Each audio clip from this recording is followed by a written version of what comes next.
Ladies and gentlemen, welcome to the closing acumen.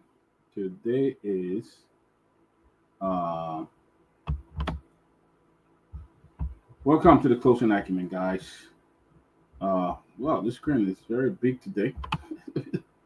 let me let me go. Let me go on the small screen. Uh, but welcome, guys. Welcome to the screen is really big. Hold on, let me see here. Uh, let me see here. Uh, yeah, full screen. I don't have the full screen. Yeah. Okay, guys, welcome to the closing acumen. Today is Thursday, the 3rd of April. Uh, I'd like to announce that we are having problem with. I understand there's a heavy rain in Monrovia, and the station is off today. They kind of the rain won't permit us to go by radio today. So today we're just going live.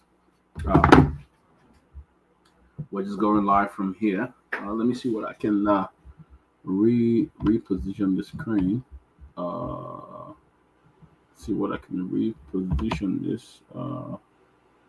this screen here today. But welcome, guys. Welcome. Uh, we are here on the closing acumen. Great. I think we got it working there. Yeah, we got this working there. So welcome. Uh, So we're not going to go through the radio today because there's a rain in Liberia, and I understand that we can't use the regular station to get on, but we shall try to bring you the best we can. Mr. Gidman is in the back.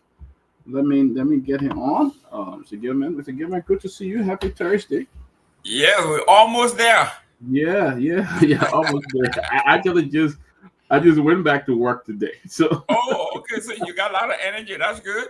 Yeah, I went back to work today since I came. I went Friday back. is tomorrow. You're gonna have Yeah, a birthday tomorrow. yeah. So Friday, and then I can chill on the weekend. I can relax on the weekend. So, yeah. But I was just announcing that I understand there's a heavy downpour of rain in Liberia today, and so we will not have access to the radio today because of the rain.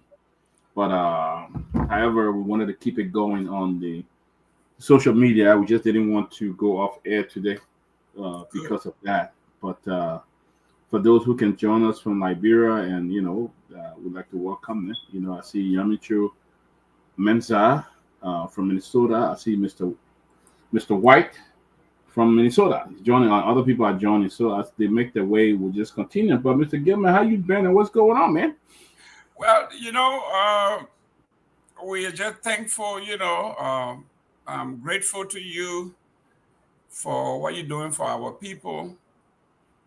Um, when people take these things for granted, things like safe drinking water. If you only knew how many lives we lost every year to typhoid and contaminated water and everything else. I was talking to a growth expert the other day, and he talked about the word he used was stunt. Why third world countries children don't grow to be their regular height.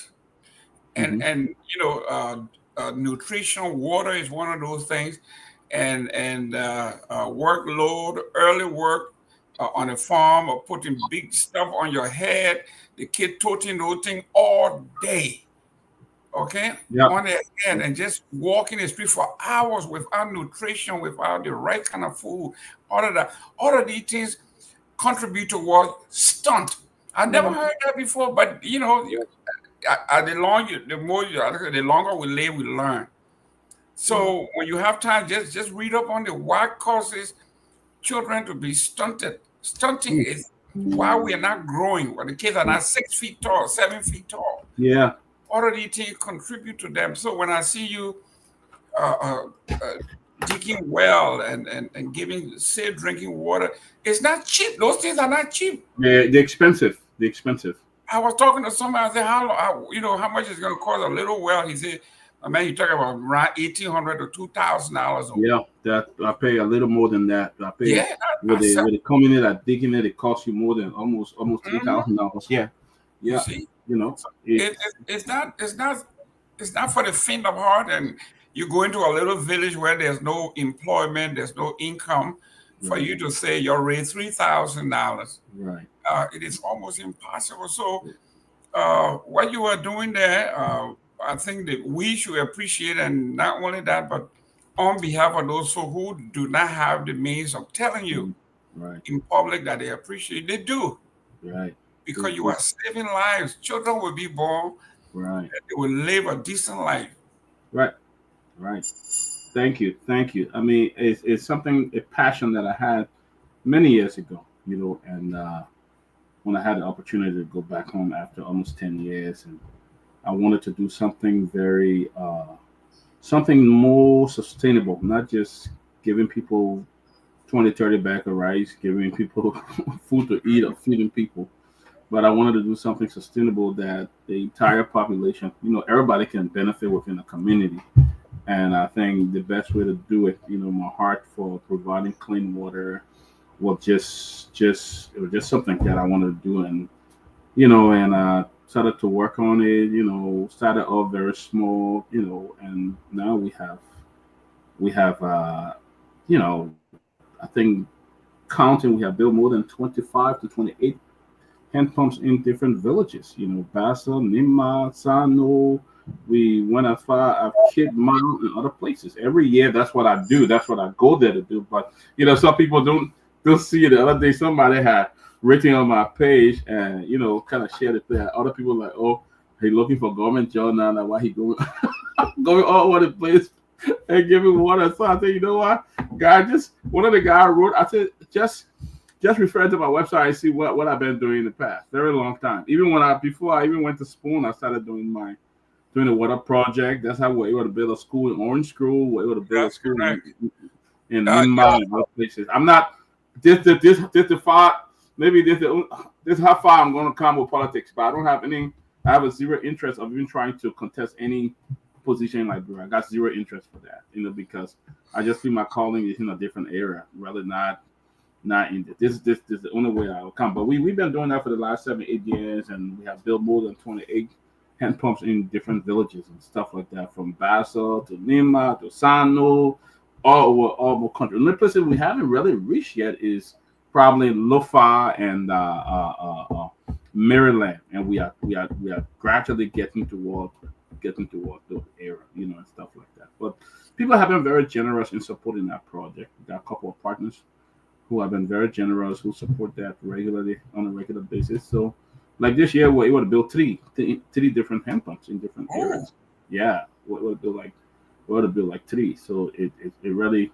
We went to Rossville, and you'd be surprised, Mr. Gibbon, that in that town that got some prominent people.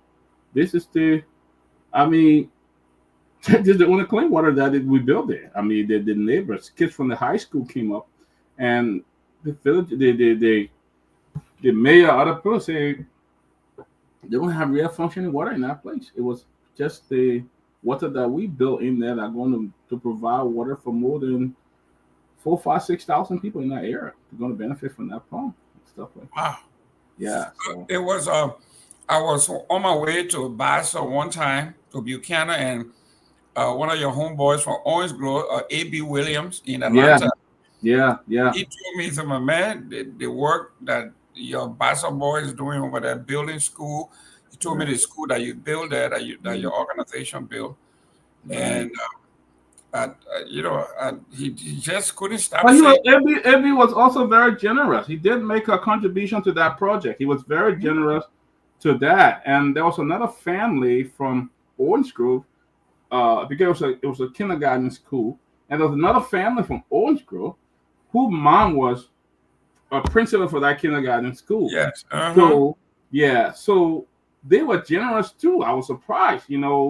One day I was sitting and she said, the lady called me from Rhode Island, said, my brothers and sister, we want to make a contribution because our mom worked at that school for many years, and they sent me a gift. But to make a long story short, that school was built when I went to Orange Grove, we have gone to dedicate a hand pump that we built. We built like 3 different hand pumps in Orange Grove. So we have gone there to dedicate it. And I said, let me go over to the school and hang out with the kids at the kindergarten school. And when there, those kids were sitting in one house with no roof. And when it rains, the water pour into that, So I was there, and the principal like, can you help us to put the roof on this place? I'm like, well, how much going to cost? She's like $3,000. So okay, I'm not promising you, but when I get back to the U.S., I'll try to see if I can raise 3,000. But when I got back and shared the story of those young children, a good Samaritan came up to give $50,000. Said, Henry, hey, let's go and build that school. He said, don't repair it. Let's build a new school for the kids. So we went. That's how we built that school. And on this trip, we have to repin the whole school because everything was kind of getting messed up. So we did some work there just on the most recent trip. Yeah. Wow. I mean, yeah. Those are the stories that we want to tell. We don't want to wait until the politicians get elected. Then they start building pump. That is not their, it's not their money. They take the government money and go build pump. Yeah. And then when you clap for them, okay. Yeah. So you got people. You have your family. You got your job. Yeah. It's not just building the school, but it's sacrifice to leave everything behind. Yeah. Go to the villages, make life better for the other folks. Right. Okay? Right. That's why I always say, when my son was playing basketball, and when they are down in the game, he feels discouraged, and I tell him, do your part. This is what they call the power of one. Right. If you do well, and the rest of it can feed off your energy, that's the power of one. One person can make a big difference. Yeah. So you started something, and everybody else said, you know what? Right. Right. If he wants to do this, then we all need to step in, because Orange Grove is a very historic town in the nation. And you have some powerful folks out of that place. I remember, I think the late Nathan Ross, all of those great guys, and the Ross, the artists and all those guys from the artists. There you go. Artist. I think he was a judge, a lawyer, or something like that. There. Yeah. So the Bachu. The Bachu, that's correct. The Bachus. Yeah. And so I mean, you got some great folks from over there. Last month when I was in Liberia, I stopped there again to see, and I called AB. I called AB from that. I said, I'm in your hometown. But thank you very much. There's a lot going on. In fact, one of the reasons I went there this time, we're going to be building a vocational center in Orange Grove. So one of the reasons I went there was to do to get the drawing for the center. We're going to be training not only church leaders, but we're going to be training kids from Orange Grove in different skills. So the good thing is, funds are available to do the work. I just need to complete the drawing and send it to the donor, and we're going to start working right away. So I want to bring that little town back, but I don't want to be no representative, superintendent, nothing. I do not. My dad told me to stay out of the people politics. Don't get into the people politics. You know what? My dad told me that. Said, do not. And I got zero interest, to be honest, zero interest for any of the political aspiration in our country. Zero. I can't do it. I really can't. Listen, this is how far I stopped. You are the real diplomat, the fake diplomat that went to that school. They went to.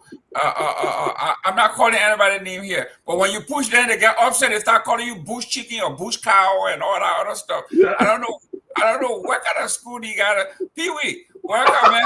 Listen, tell me what kind of diplomatic school you went to where somebody push you to the wall, you start cussing. What kind of diplomat is that? Do you give us a hard question? The ambassador said, but man, you are muted. The ambassador said, why you want to ask me that? You a bush cow? Yeah, bush cow, bush chicken, But on the most serious note, my dear brother, equivalent to both of you and our wonderful audience. On our most serious note, I had some of the guys survive in the country, right? They run around and get some fictitious money around the place and use that as a springboard to subject most of our folks that are destituted and rather do things the way they want to carry out. If people would understand that fellow is now referred to as a presidential envoy, probably have used his small cash he got around people around the president to get that title, and he using that in the most smart way to extort. And that'll be very frank here, right? He's done to bring nothing. He want to use that diplomatic privilege to do a lot of things behind the scenes. People don't understand what he's doing. He got a right? diplomatic passport. Yes, of course. That's the only thing. That's the only reason why he's doing those things. And listen, this is a fellow that managed the Mesa and Liberia process. There were a lot of scandal. They have to take it from him. A lot of it. So, I mean, the boycott administration will have to be very intentional to see if they want to take the Bureau to the next level in terms of the rescue process. It's unfortunate you have people that are very counterproductive in their thought process, the way they want to see the country forge ahead. There's no plan whatsoever. You saw yesterday discussion. There's a man that came intentionally to attack instead of giving solution to the problem he was appointed for. Who will be appointed? He's according to him spending thousands of dollars just on private trip around the place. Let begin to ask the hard question here. Thousands of dollars. He said he tried to boast about it, but in other words, exposing yourself as to there's some fictitious activities unfolding, something surreptitious and sinister is unfolding somewhere. We have to uncover who fund those thousands of dollars. So are you taking your personal money and just spending it in the need of what? So there were the hard question we have to come from. And if the country will have to move ahead, we should ask some of those questions and then we see the way forward. Not to call someone. Number one, I grew up in the village. So if you come in bush chicken, it will movement, right? I can't be bullied to the kind of a line. I grew up in the village. There's the bush cow or whatsoever thing that came from the cave. I just want to remind him to read about the process about the allegory of the cave. I came from the cave, and I will always go back to the cave and bring people out of the cave. That's our responsibility. That's what we do. We don't bullet people down. Some of us, we're not that level. We pass it, right? So we're not hungry. We're not desperate, but we're going to be here to front for the people. But if you be appointed, there's a man I was saying he want to look what he was saying yesterday. That could not even was not cohesive. He want to take the airport to the tail level, right? Expand the airport by 3. 3, that's right. The small one you have here, you can manage it. Listen, your pie can't read between the lines. Listen, sometimes you just gotta go to the source, okay, and don't beat around the bush. And Mr. Myean Stella Herring, no, I have never asked you to clap for me, so don't clap. If I didn't do anything right, don't clap for me. A great woman. She went with me to Basel to distribute 30,000 books and 150 computers.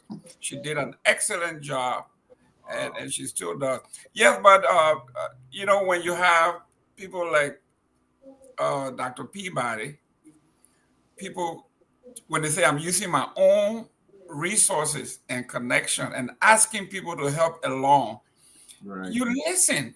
Right. Because there's evidence to show that he's been doing it for years. Yes.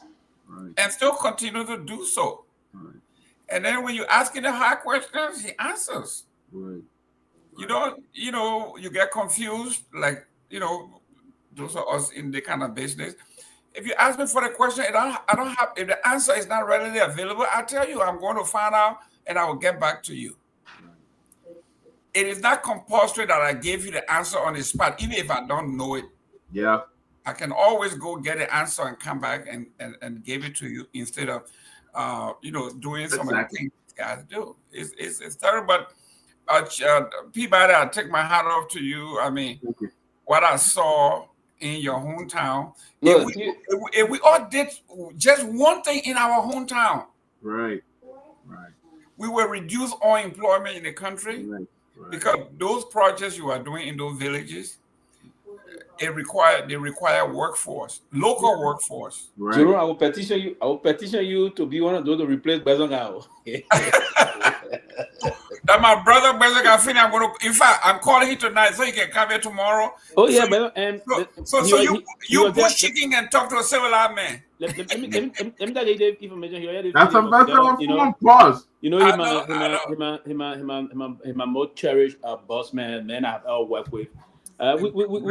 We spoke of you a little bit. The man had he got you in a very high esteem. He's my brother. He's a very great guy.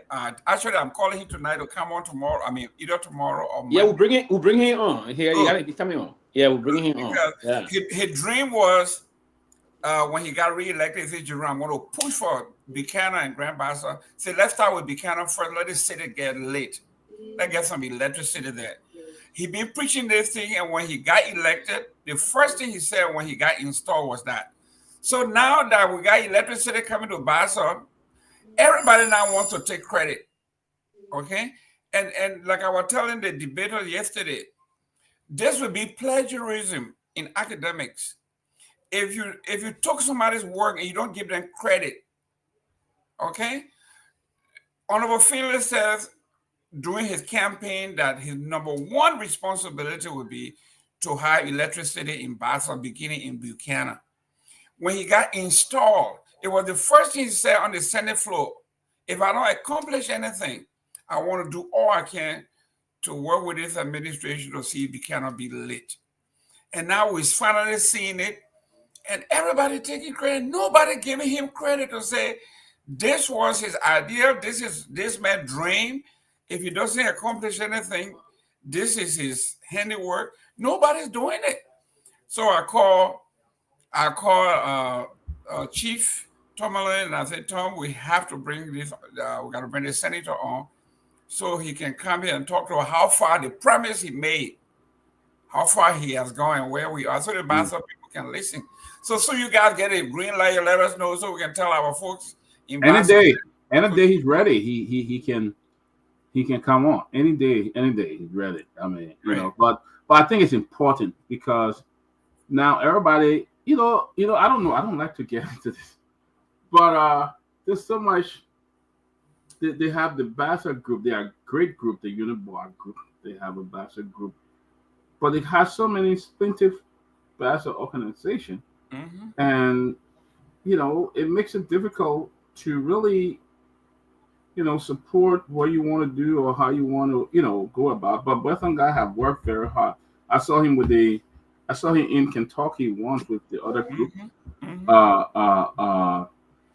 And I think there's a need to give him kudos for what he's done, not to just sit there because you got, let me leave it. You got a president who from Bassa and with a lot of opportunity, a lot of leeway that can bring some significant development to Bassa. And we have not seen that started yet. We haven't seen it. You know, we have not seen anything like that. You know, and somebody who's actually working, the Bezongao Finley, they are not getting the credit. It's going to other people who's doing nothing.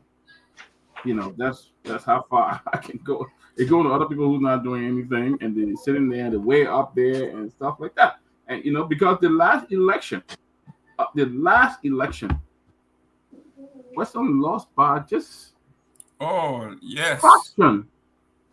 fraction of the vote. He had the mandate. I mean, he just accepted, but he could have gone for a recount the last election, but he decided to let it go.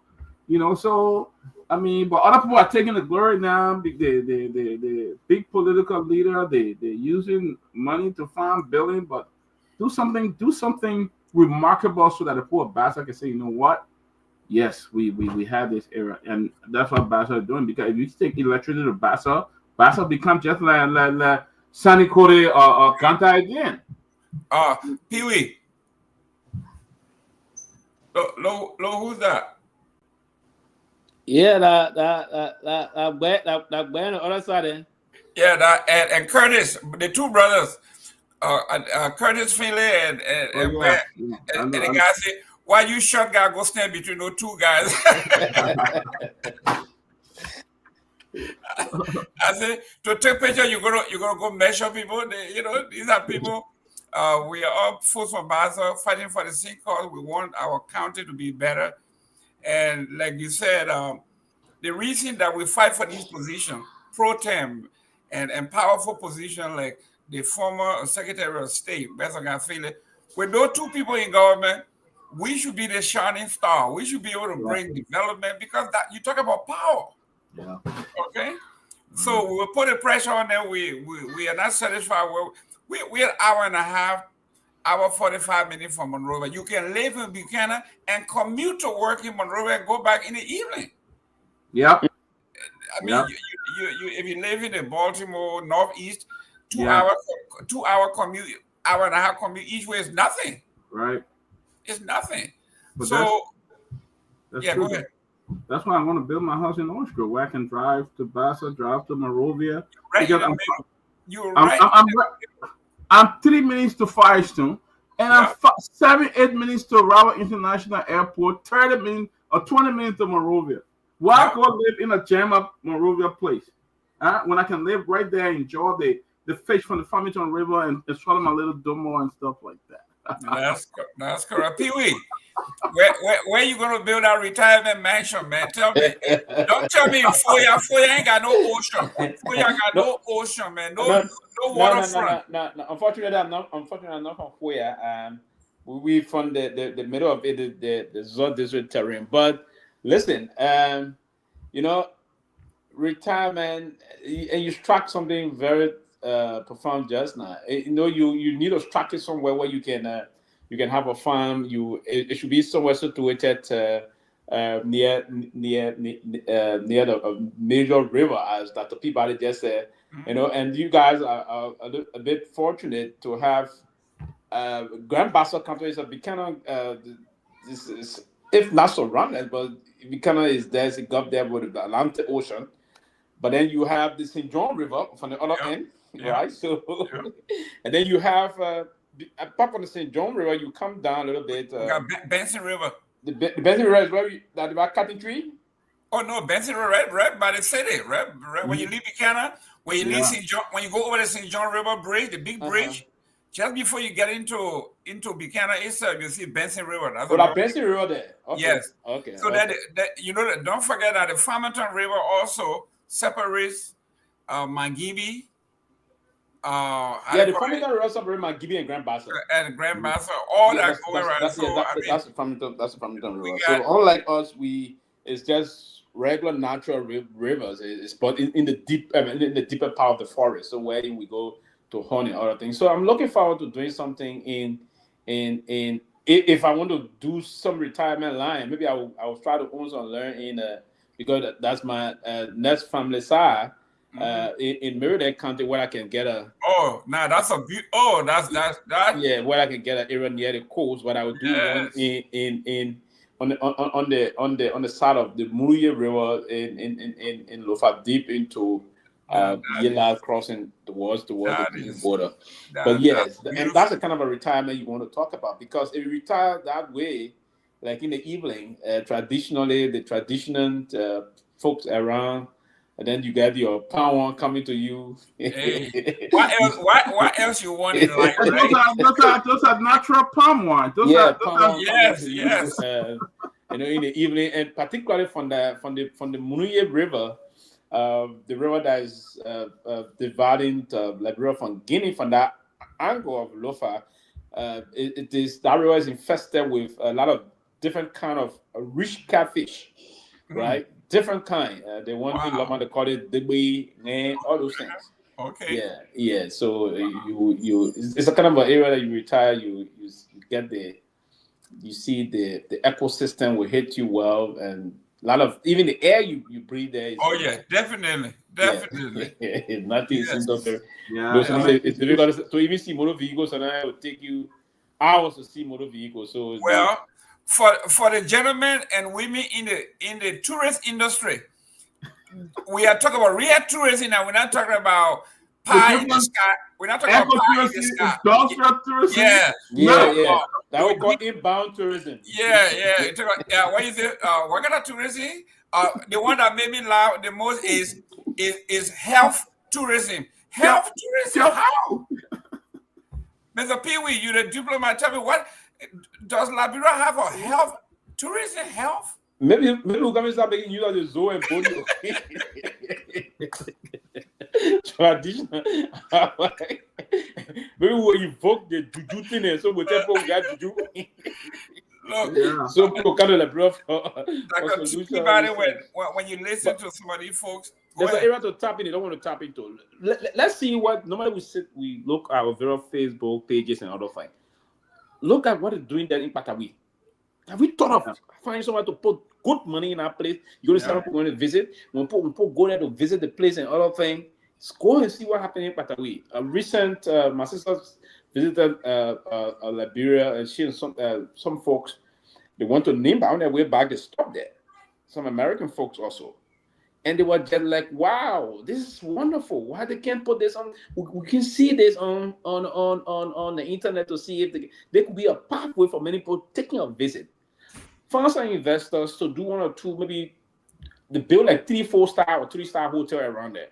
Pave the road around there. Make sure you put a police station in there, and you find government can invest and put a clinic around. You're going to see and put that on the internet and see. That's a natural area. I went to Victoria 4 in Zimbabwe, and I went to the Victoria 4. The Victoria 4 alone is raising close to $2 to $3 billion a year for the Zimbabwean government. The Victoria 4. Oh, yes. The all popular and famous Victoria 4. I went there. I actually have some photos in my gallery about the Victoria 4. Now, the Patawi 4, they're not making use of the Patawi 4. It's natural. It's in 3 different segments. And I thought we expected the envoy to talk about some of those things, how they doing to secure that side of it, promote it, put it all around. Folks will go and visit, build area there for people to be resident around it that will be fit.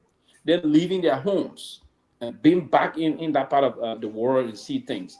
First and foremost, are we engaging Brussels Airlines to do a 30 or 20-minute clip about beautiful part of Liberia? Go places like Grand Cru and see how they see Grand Bassa, those areas. Beautiful, and tell them the ecosystem of the country, how natural our beaches are. Put it in some of those airlines in there. So when you fly, sometimes you take some time, you click. You fly, that's going on Togo. They got about 40-minute click on Togo. But Professor, they did a click on Liberia one time about women involvement in work. I was traveling to Liberia once on SM Brussels. They had a video of different women in Liberia. There was one lady at the time who was driving for the United Nations. She was driving one of the trailer.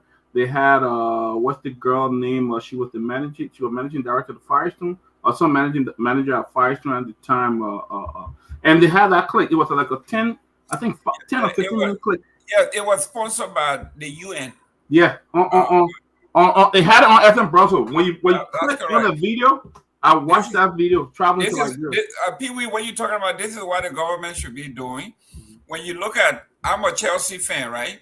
When you look at these, all the jerseys got Emery, fly Emery, right? Yeah. Lately, we've been seeing in the Premier League, Rwanda. You've been seeing Rwanda have been investing heavily in the Premier League. So now we're seeing Visit Rwanda, and they're showing it's not cheap. Like Pewee said, it is intentional. Kagame have made it a public policy to promote the greatness of Rwanda, its culture, its citizens, and its developmental agenda. So when this man said we don't need any money from the government, I will do my own, and whatever I raise, I keep, or something of that nature. That's not how it works. I live in Florida, the mecca of tourism. You think they will come here, sit around, and say, "Well, we can't do the Disney for now, but we can do the little parks, the little stuff, and then we go from there." No, you don't come to Florida where tourism is king. Then you say, where are you? I can't tell you where I am now. Those kinds of stuff. You say you are on a mission to promote tourism, but you can't tell where. You say I'm in the bush somewhere. Yeah. But your background looks like you eat a very luxury hotel. It's a hotel. Well, I think what you'd have done, you should be trying to connect with places like the tourism board, Florida Tourism Board. You should be trying to connect with them and see how you can get something coming out of those areas. Just consultation stuff. But I don't know. But guys, you know what? We got this thing coming up. This lady, we have put her story back. We decided to talk about it, but we haven't had the chance. I went to Liberia. Johnny scheduled a meeting for me to go and visit her in the prison, but I got stuck with a young man that I was trying to help, a young man that I brought to the U.S. 5 years ago to do a surgery, and we did the surgery, and then he went back home, and then the stuff started to grow back. The tumor has grown even more than when we brought him to do the surgery. So this young man we were supporting him in school, everything, and apparently his parents neglected him in the home, and a lady found him looking for food in the garbage pot. Looking for food in Liberian garbage pot, and this lady found him and took him in. So when I've been working with the doctor at Mass General Hospital in Massachusetts, they've been trying to get him back to the States to do the surgery again, but they contacted Mercy Ship in Sierra Leone, and Mercy Ship should be going to Sierra Leone, and we've been working back and forth to get this young man when Mercy Ship go to Sierra Leone. But then the parent neglected him. Somebody phoned him. The next thing I'm in Liberia, I see this live show on. People say they're going to donate to this kid, they're going to do that, and I didn't really like it because the tumor was so big, and they were showing that so live in Monrovia. So I went to find the family. When they found out in Liberia, here's what it did. The dad, they started running around. I'm dead now. Mr. Peabody here and looking. This happened. He called me and said, "Oh," and I went there on it now. He told me, he said, "Oh, the child was in. One lady came and took the child, and he won't come back home, and she planned to take our child away." So we talked one thing. I said, "How long he been out of the house?" They said, "More than a month." I said, "Oh, your child left the house more than a month, and you never went and said somebody took your child?" Make a long story short, they put up this scene that the woman stole the child, and this blah, blah, blah, blah. They went to the police station. The next day, I went to the police station, and I had a conversation with the child, one-on-one. He said that his parents kicked him out of the house. They would leave him there for days, no food. He would not eat. He would get in the street and look for food. Long story short, I said, "What do you want to do?" He said, "I don't want to go back to my parents' house." I said, "I don't make that decision. But your dad and the lady can coordinate, and then I will have somebody coming here and checking on you guys until you go to Sierra Leone to do the surgery." The dad refused. The dad said, "I'm not going nowhere." He said, "I'm not going to nobody's house. He doesn't want to come home. He can stay," stuff like that. So I'm not going to be in the middle of the conversation. I'm going to help this young man because we helped him go to the U.S. 5 years ago during COVID. I brought him here and did the surgery. My goal is to help the young man survive. So he can do it. So we went through that. At the end of the day, the child said his parent home was not an option because they treated him like a dog. And then I found out that the mother that came with the child was not the biological mother. The first time I ever found out. She came, I brought her to Massachusetts. She was there. We raised about $10,000 for her to go back home and do some business and support her child. We sent vaccines from London because Mass General Hospital in Massachusetts did not have it. They sent that vaccine from a company called Antigen in London. They sent the vaccine where this lady was to take the child once a month to do the shot. That would have suppressed the growth until he turns 18. She did not take him more than 2 times in a year. The doctor will call me. We brought a doctor here, Dr. Siakamano, came along with this child. We brought 3 people from the U.S. Sia will call me and say, "I've been calling this lady to come take the shot. The month just ended. They will not bring this child." When I call her, she said, "Oh, we ain't got no money." I said, "We raised 10 grand. And you went back because she said you used to sell slippers." So I said, "You can have a big slipper Oh Factory. yeah, still currency. Very big slipper market. Plenty of money. What it did with that money? Maybe It's she just used the money history. and abandoned the kid. It's history to ban this kid. So we just took this kid in, got him situated with the lady. I went to the lady. I said, I'm just going to give you some money support. I mean, we'll send you some money for food and things until the surgery time, and then he do the surgery. So because of that, I could not go to the meeting. In fact, the police wanted to arrest the dad. I'm not going to get into that. I'm not here for that. But my goal is for this kid to advocate for him until he goes to Sierra Leone and do the surgery. But it was a saying. It was a saying. I saw the kids. But he So told me, when's the surgery due? Because I saw the tumor is really protruding to the extent that this. yeah, it's very huge. Mercy Ship, we've been in contact. In fact, for the last 7-8 months, the surgeon at Mass General Hospital and I have been back and forth, and they recommended him to Mercy Ship because another surgeon from that hospital was voluntary at Mercy Ship. So we did the referral, we did the intake. They have said they will get back to us. They are still reviewing and doing the evaluation.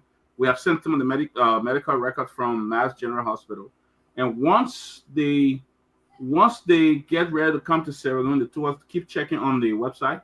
Once we come back to Sierra Leone, we'll let you know, and then how he should come there. So that's where the goal is, to just get this young man help and stuff. But the mother, the lady who claimed to be the mother, is actually out there making money out of this child because she goes there and people give her money. But we raised $10,000 cash that this lady went back to Liberia with Henry Peabody saying it here. The goal was for her to make her business bigger, And take care of the child. Wow. This child was going to a school. The manager for SN Brussels, Amma Harris, has a school. She used to literally send her car every morning to pick up this boy and bring him to school. The parents would not even try to put this child on a keke and take him to school. Amma used to send her car every morning. Not until the thing got so big and it created a concern. And now he said, then they left him. Dad, he said he was out of town for 1 month. And they leave the child, couldn't eat. The child would go to the garbage and beg for food. How you treat somebody like that? So that's why we didn't connect with Miss Nikki. But Johnny connected with her. She's still in jail. They are not free this lady. He went to the jail. I wish the kids in studio to send the photo that this lady is still in jail going through hell. And nobody is even trying to help her, the union leader for the Satellite Royal Corporation. And I understand Jetty played a major role. He's telling people that they should not free this lady because she caused stir in our country. It's totally unfair. It's totally against. It's a human rights issue here, and to be in a country because he have his business, he have money, he's using that to take advantage of that lady. I think it's sad. But welcome, guys. Russell, my boy, Mr. Hamid, welcome as well. But that's what happened. So I wanted us to at least touch base. I wish Tomalin was here to call her husband, but to touch base about Miss Nikki. Miss Nikki is going through, so that's you help a couple of times to send some money. We all raised some money to help her to support a kid and stuff like that. There's a guy who's sending money like 2 times to help this lady. Yeah, the guys here are going to Mm-hmm. Well, he sent like 2 times. It's quite unfortunate on a most serious note that and I think we need to make some effort from here. Also, I'm going to see how we can push to because this is very important. We need to push and put some pressure on Jetty to see if actually he's behind this or stop this, and also find out if we can see if she can have a lawyer, because this granted that she was charged with arson as they are alleging. I don't have the detail of the circumstances surrounding her being in jail currently, but one thing I know as per the laws of our country, they are allegedly committed, is billable. So there's no need of she's not charged with treason. It's not a treasonable offense, and so on no account that she should be held this kind of a circumstances, torture, because that's a kind of a physical or emotional torture, if you will, if not physical, but it's a kind of an emotional torture to keep someone because by the laws of our country, a billable offense should be bailed out by a lawyer. But what I'm sensing is like they try the intimidating, they're using the kind of intimidating scare tactics to keep out perpetually behind bars, to demoralize her basically. And this woman, the only thing she done wrong was to stand and advocate on behalf of thousands of workers that are being laborers, if I want to put it that way, because these are people that are being paid $65, $75 a month, $65 given a month, right? And the attempt to push for them, and the fact that the company is leaving, and Jetty is allegedly, again, because I stand to be corrected if I'm wrong or so, is going to get this company, and then this woman is saying, hey, if you want to do this, you have to pay the back pay of those laborers, and then the rest of that, and you cannot just do it this way. And probably that's the only wrong she did. And then she found herself in this kind of a predicament that is also embarrassing. She got her family, her husband, himself being tortured, and the rest of that. I mean, when people don't have the means to defend themselves, folk that are defenseless, being treated in this kind of a way, and in the kind of open time we have, because we advocated. This is part of the reason I was saying to Mr. Nagbe the last time he came here, the multi-partyism and the political pluralism we fought for. It's not about this time that people will be subjected to this kind of a physical or emotional torture, if you will, particularly those that are defenseless, Dr. Peabody. That's a woman that's getting around $65. She got her children, her husband will have to go and go through all of difficult rigor to ensure that they do one or two. So what we can do is to ascertain, first and foremost, if she got a lawyer, and that's one of the things I will try to contact Johnny to see. We all collectively can do that to find out. If not, the first thing is that they bail her out while the case will be pending in court. This is not a murder charge. This is not a treasonable charge. She should not be in jail more. And I think this has been going on for more than 2-3 months, or 2 months now. Is that correct, Dr. Peabody? Yeah, she's been in jail. It's unfortunate. Quite unfortunate. Seriously. So we'll do everything to reach out to Jetty if it is true. No, listen, you can't come from India and come and doing business in the country for more than almost 50 years now or so, and try to subject our people to this kind of a treatment. That only happened in India. And the Liberian government, to the Minister of Justice, if you have told anyone from the Ministry of Justice, please look into this case. This is a Liberian woman, a poor Liberian woman. I don't want to use the word poor, but a struggling Liberian woman, right? And I can recall the kind of a way some of us came up also. I don't want to. It's wrong. It's just unacceptable.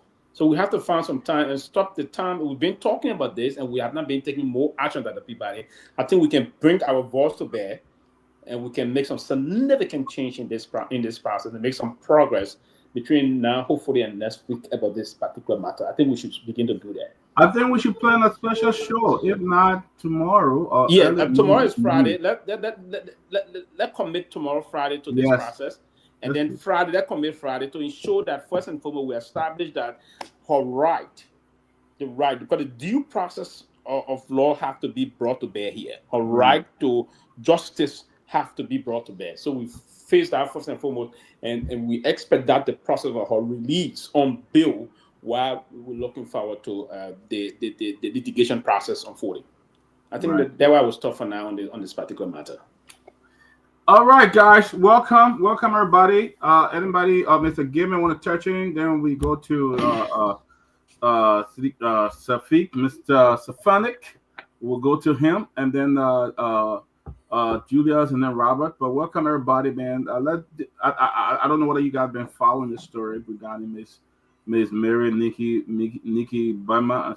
So she's the union leader for the Satellite Royal Corporation. We had her on the show yet before.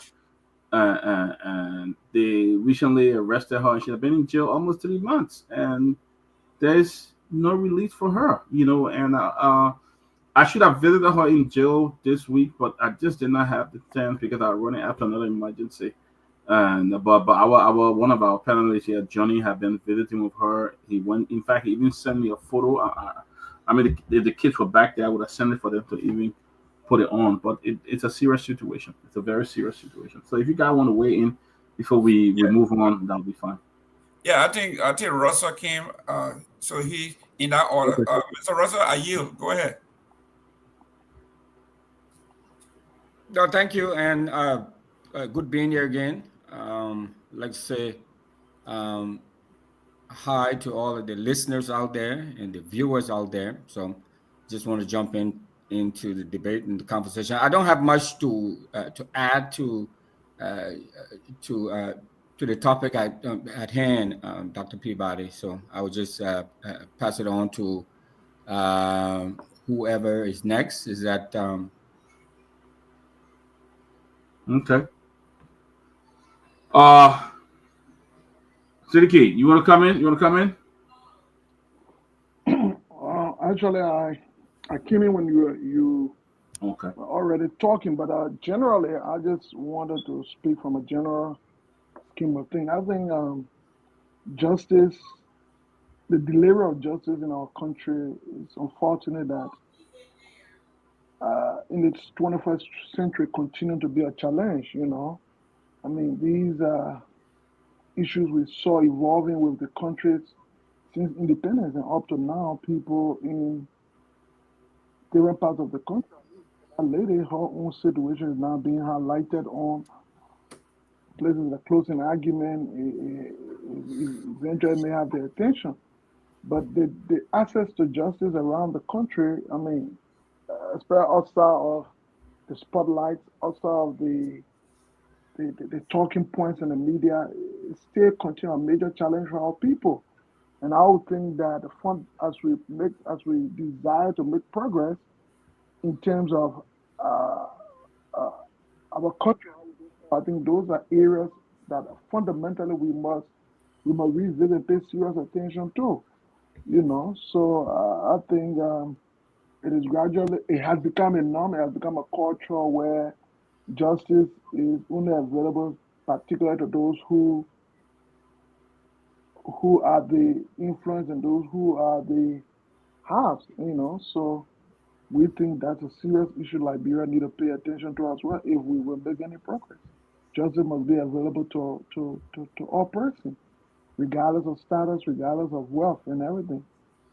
So I think that's from that point I will come from. And so if a lady is in jail for 3 months and having gone to a trial to determine her fate, having been convicted, but she's in jail for an offense that could either be bailable, for an offense that is not criminal. I mean, it's just sad that at this point in time, our justice system could be that blind, regardless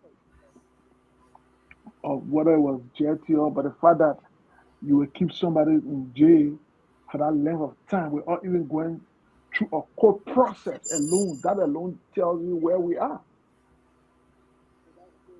It's equivalent to slavery. Mm-hmm. And it's sad that such a thing will still be happening in Liberia.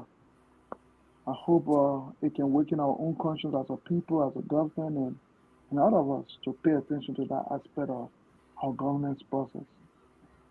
So that's what I wanted to add to it in general. I think that's well said. I mean, well said. I like what you said. Slavery. It really equivalent to slavery. That's a fact. Robert, you want to hop in here? No, Dot. I'm not familiar with the particular case, so I'll pass on this one. Okay. Well, before we go, those of us who like to talk history, most of you may be very young and may not have known some of these stories, but you will have read about them. There was a famous case in Liberia, for those of us who are the progressives, know of a young man by the name of Joseph Pewee. Joseph Pewee was a kid that worked in the Lebanese store, and he was murdered. And the Lebanese guy said Joseph Pewee stole a candy from the store, and he choked him.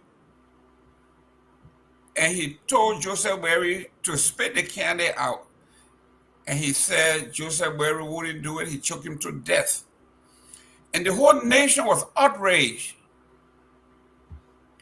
And before the case could go to court, the Lebanese family absconded with the help of the hierarchies in government in Liberia. I'm saying this to say foreigners with money and wealth has always had a way in Liberia, even to the detriment of the poor. So when I'm hearing these things, I just want to put it into historical context because I think Robert Garguah wasn't born yet. So, but he's very sharp historically. I think you might have read it.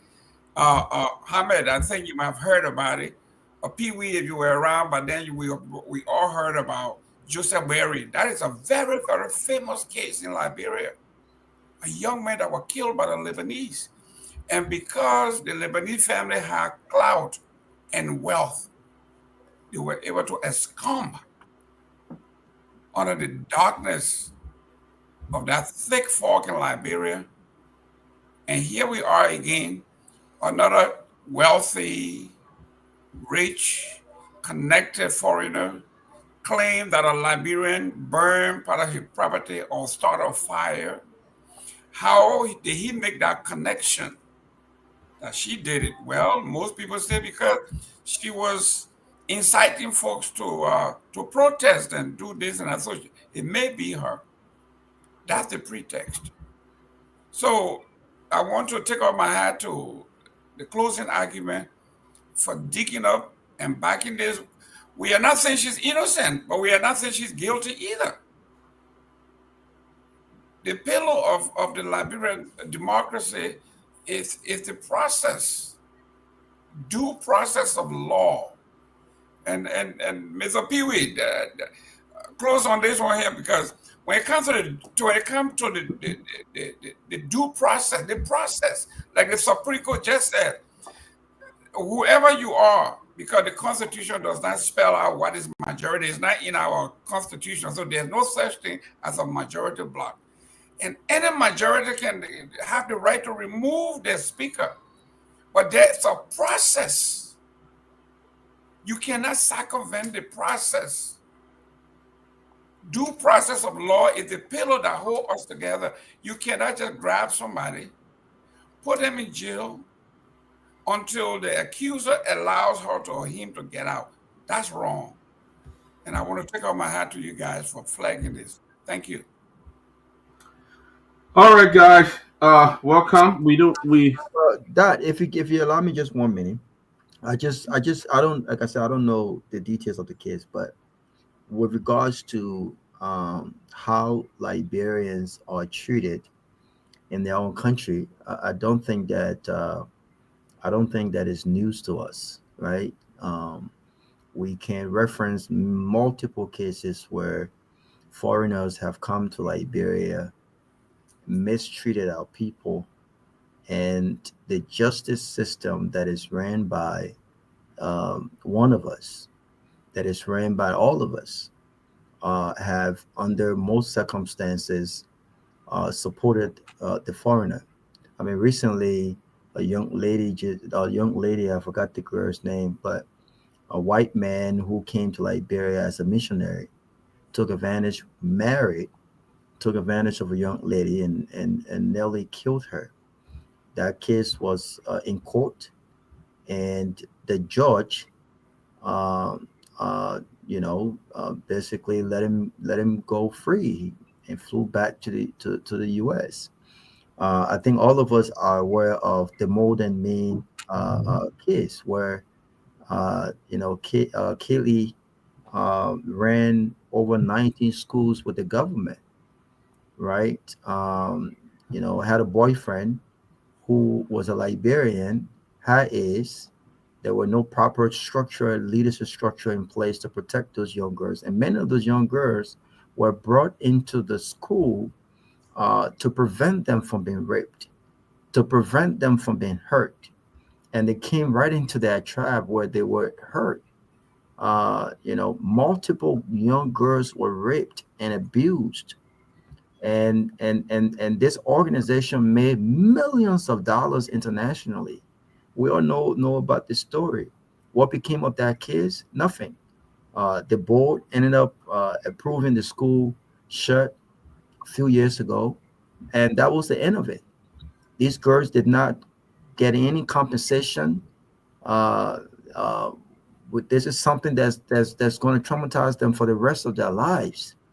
No compensation whatsoever, and at the end of the day, they were made to return to the streets. Pretty much, many of whom did not have parents who were financially strong enough to take care of them, and so these things will continue to happen, I believe, um, because our government, our leaders, Dr. Peabody, have allowed them to happen. This is the same way we run our foreign affairs, foreign policy.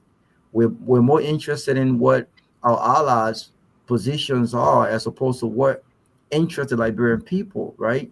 And so it's an unfortunate norm, right? Where foreigner, whether they're black or white, come into the country, misbehave, and they're more than likely to get away with things in Liberia that they know very well that they won't get away with in their own country.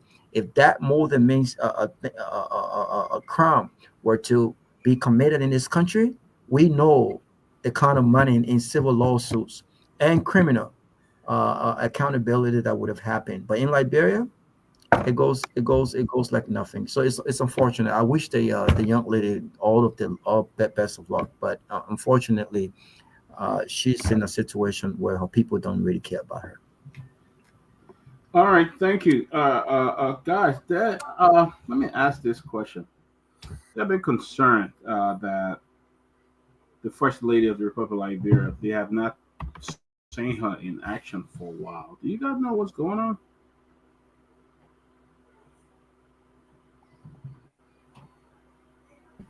The first lady is an elderly woman, just like the president. And I'm sure that if the president was not the president, you probably would not have been seeing him a lot as well. These are old people, and I don't say that in any condescending or disrespectful way. It's as a truth. It's not an excuse as to why she won't, do her job as first lady, right? But I don't expect much of her. The few things that she's done has just been that, right? So she's in Liberia. I'm sure she's well. But what else will we expect her to be doing, other than just trying to get some rest and to make sure that she stays healthy? I don't expect anything else much of her, from her office, to be honest. Anybody else got any information? It's been a while. We have not seen her in the popular. We've seen nothing, don't nothing. Anybody know what's happening to our first lady? Like you said who? The Our first, first lady. your auntie, man, you from Lofa. You know what going on. Don't hurry. Everybody like Oh no. Listen. So no, that my uncle. No. It's not my auntie. It's my uncle wife, right? Because Okay. traditionally the Kisi people are the general uncles in Lofa County, right? So Okay. they get a respect, and that's my great uncle wife. So the Kisi man is my uncle. I'm a traditional Buze man, right? So the Kisi man is my uncle. So she's not my auntie. It's my any other word should be my auntie because my uncle wife also, right? Right. So, but yeah, but sometime I'm a week and a half now. There was this information that she's not doing well. She went over to Accra, Ghana, to seek some medical attention. I think they were discussing it on somebody shared it on social media. Somebody I'm friend with on social media share a clip from Spoon FM. They were discussing on Spoon FM that she was not doing well, and they took off. She went to Ghana for medical treatment. That's all I know. Why is it that they say she's not yet back? I'm not sure. We haven't seen her, but if that's the case, my prayers and thoughts and Yeah. Prayers and thoughts. best wishes are with her. Yes. Yeah. Prayer and thoughts. Yeah. I'm not serious about that. I spoke to someone last night, and they told me that she is actually in Morocco. She was never in Ghana. It was just a transit point. Okay. Yes, that's what they said. But yes, I think Robert is right. When you in your 80s, right? I mean, those of us think we are young. Just imagine waking up in the morning is difficult. Just Yeah, imagine be 80 years old. yeah, So, Who is 80 years old? well,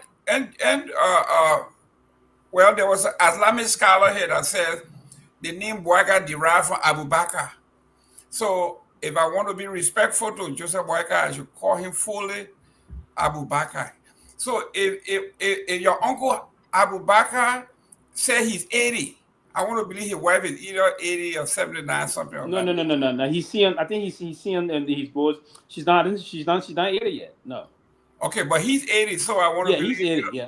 Yeah. So I want to believe they are partners and maybe they are peers. But even in your 70s, Yeah, she should be her son is, but something that's a very senior age. yes, that's so. At that age, people tend to get sicker. yeah. It's natural. That's the natural tendency. I don't care how we look at it. So the first lady being sick, I don't think anybody should hide it. Anybody can get sick. Mm-hmm. So we are doing these things because the politicians, the media people, just come out. Everybody can get sick. The person is sick. The person is sick.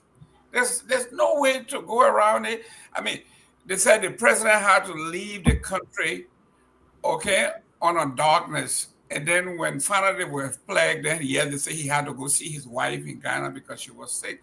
Why people have to dig for the information? This is how the innuendos and the gossip starts. Because if you are upfront and say, I'm going to see my wife, the first lady is sick, I'm going to see her. Everybody knows my wife is sick, I definitely want to see her, no matter what happens. Mm-hmm.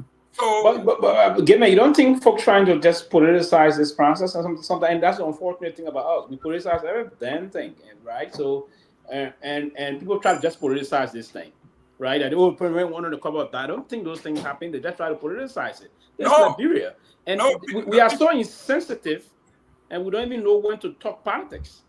We're so very insensitive, and when it comes to those things, for me, I don't like even that to dive into it because the way they try to ship it and try to just bring politics on it. Pewee, a real question for you. Who is Joseph Boyka? Is he a politician?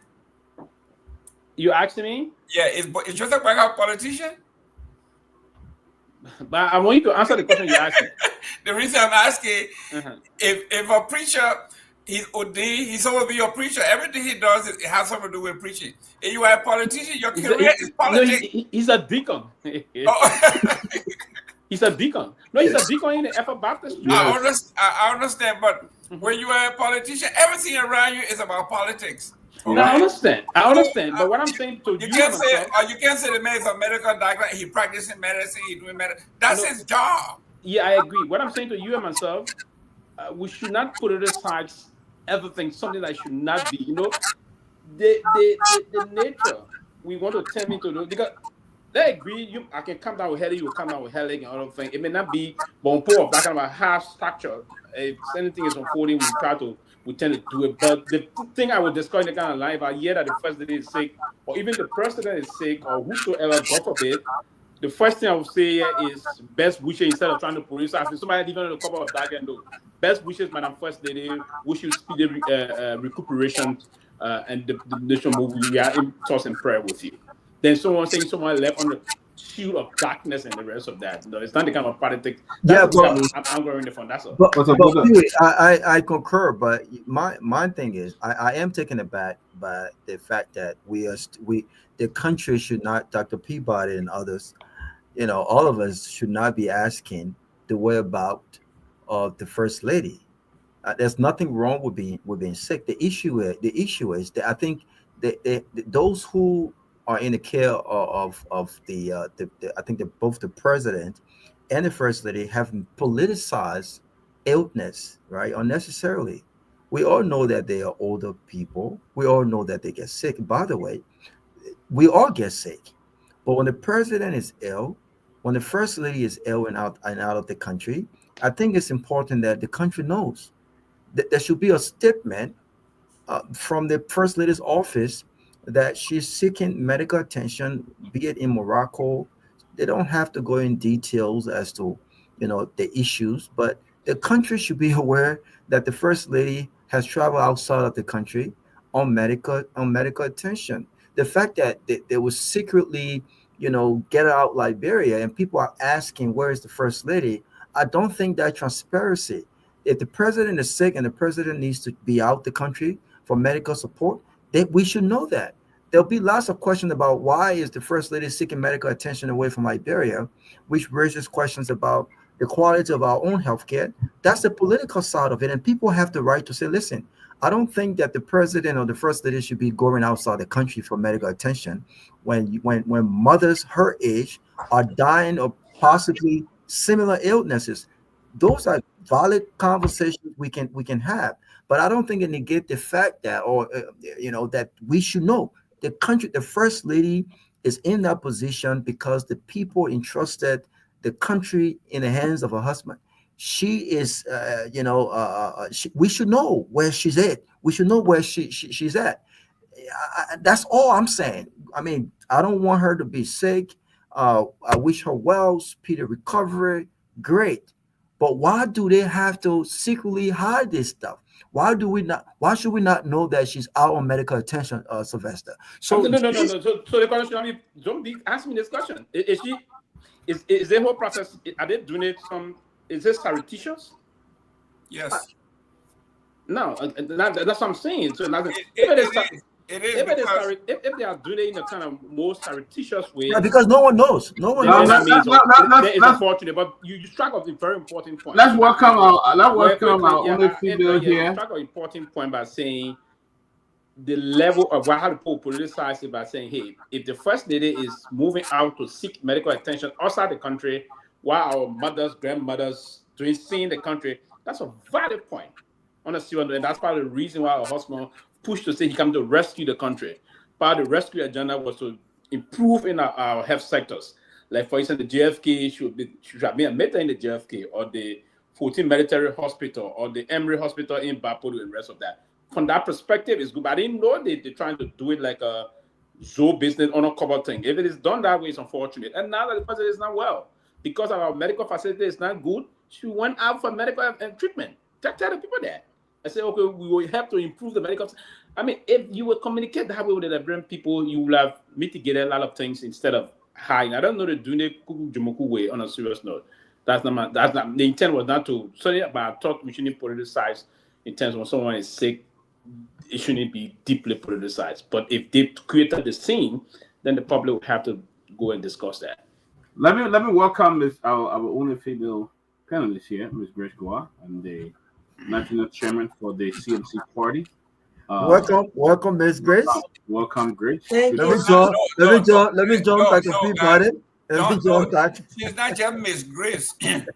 She's chairman. Oh, her title. Oh my God, her title. Chairman Chris. There you go. There you go. Hey, I have people that can actually test me on Chairman Grace. I said, well, what do they calling me Chairman Grace? Because you're the chair USA CMC. Yeah. So Yeah, welcome, Grace. Grace, you've been following the you. story. Before we jump into other part, it's been more than a month. The first lady has not appeared. There are rumors going around that she's not well. We wish her good luck. Some say she's in Ghana. Some say they flew her from there. Some say President Barker went on the last trip to Ghana on a private trip. He was going to see her and all of that. So you want to chime in.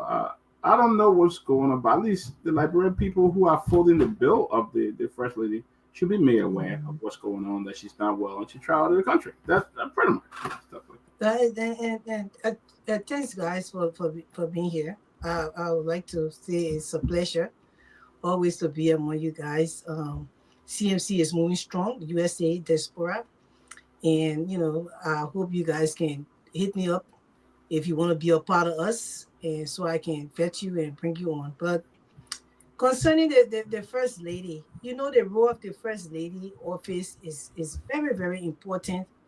And I don't like people to think that when we ask questions concerning our leaders is a problem.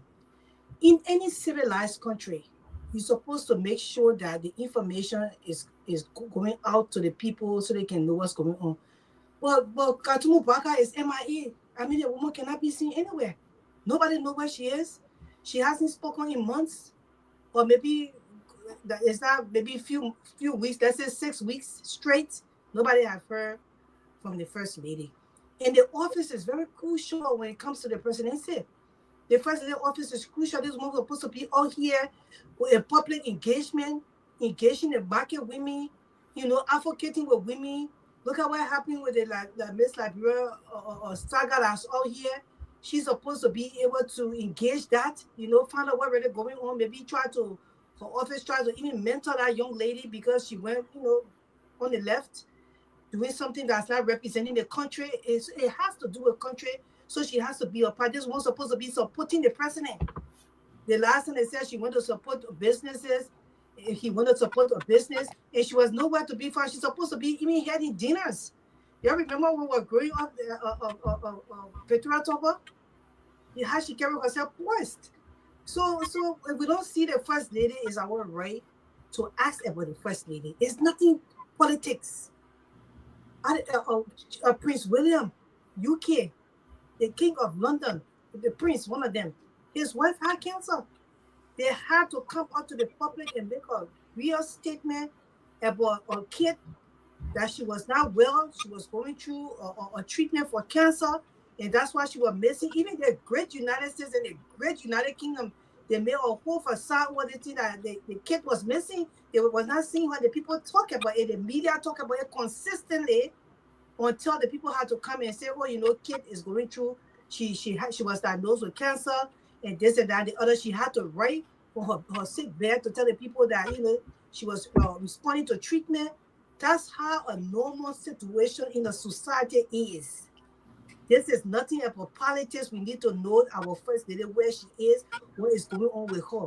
Regardless if she's sick and did not take treatment in the country, that's okay. Maybe the treatment she was supposed to take in the country is not in the country right now. It's understandable. Although we hope that they could fix things for it to happen, but if the first lady is not around and we're not seeing her, we will ask questions. And that's what the people are asking. Where is Katuma Baka, the first lady of the Republic of Liberia? She is not out here presenting herself as the first lady. The country, her office is not saying anything. The press is silent. Nobody knows what the woman is.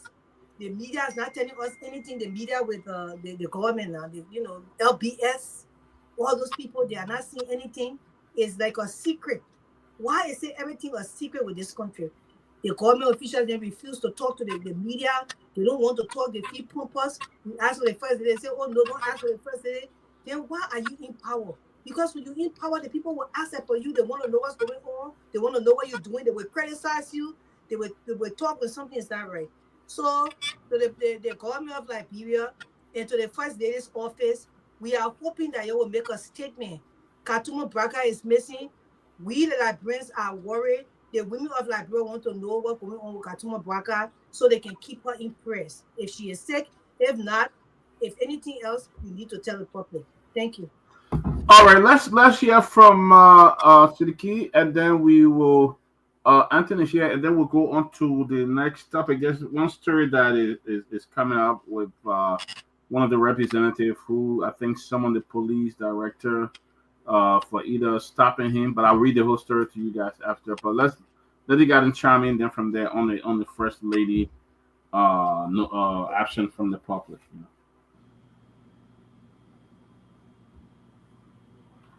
Sidiki, you want to share? Oh, Sidiki is off. Okay. Go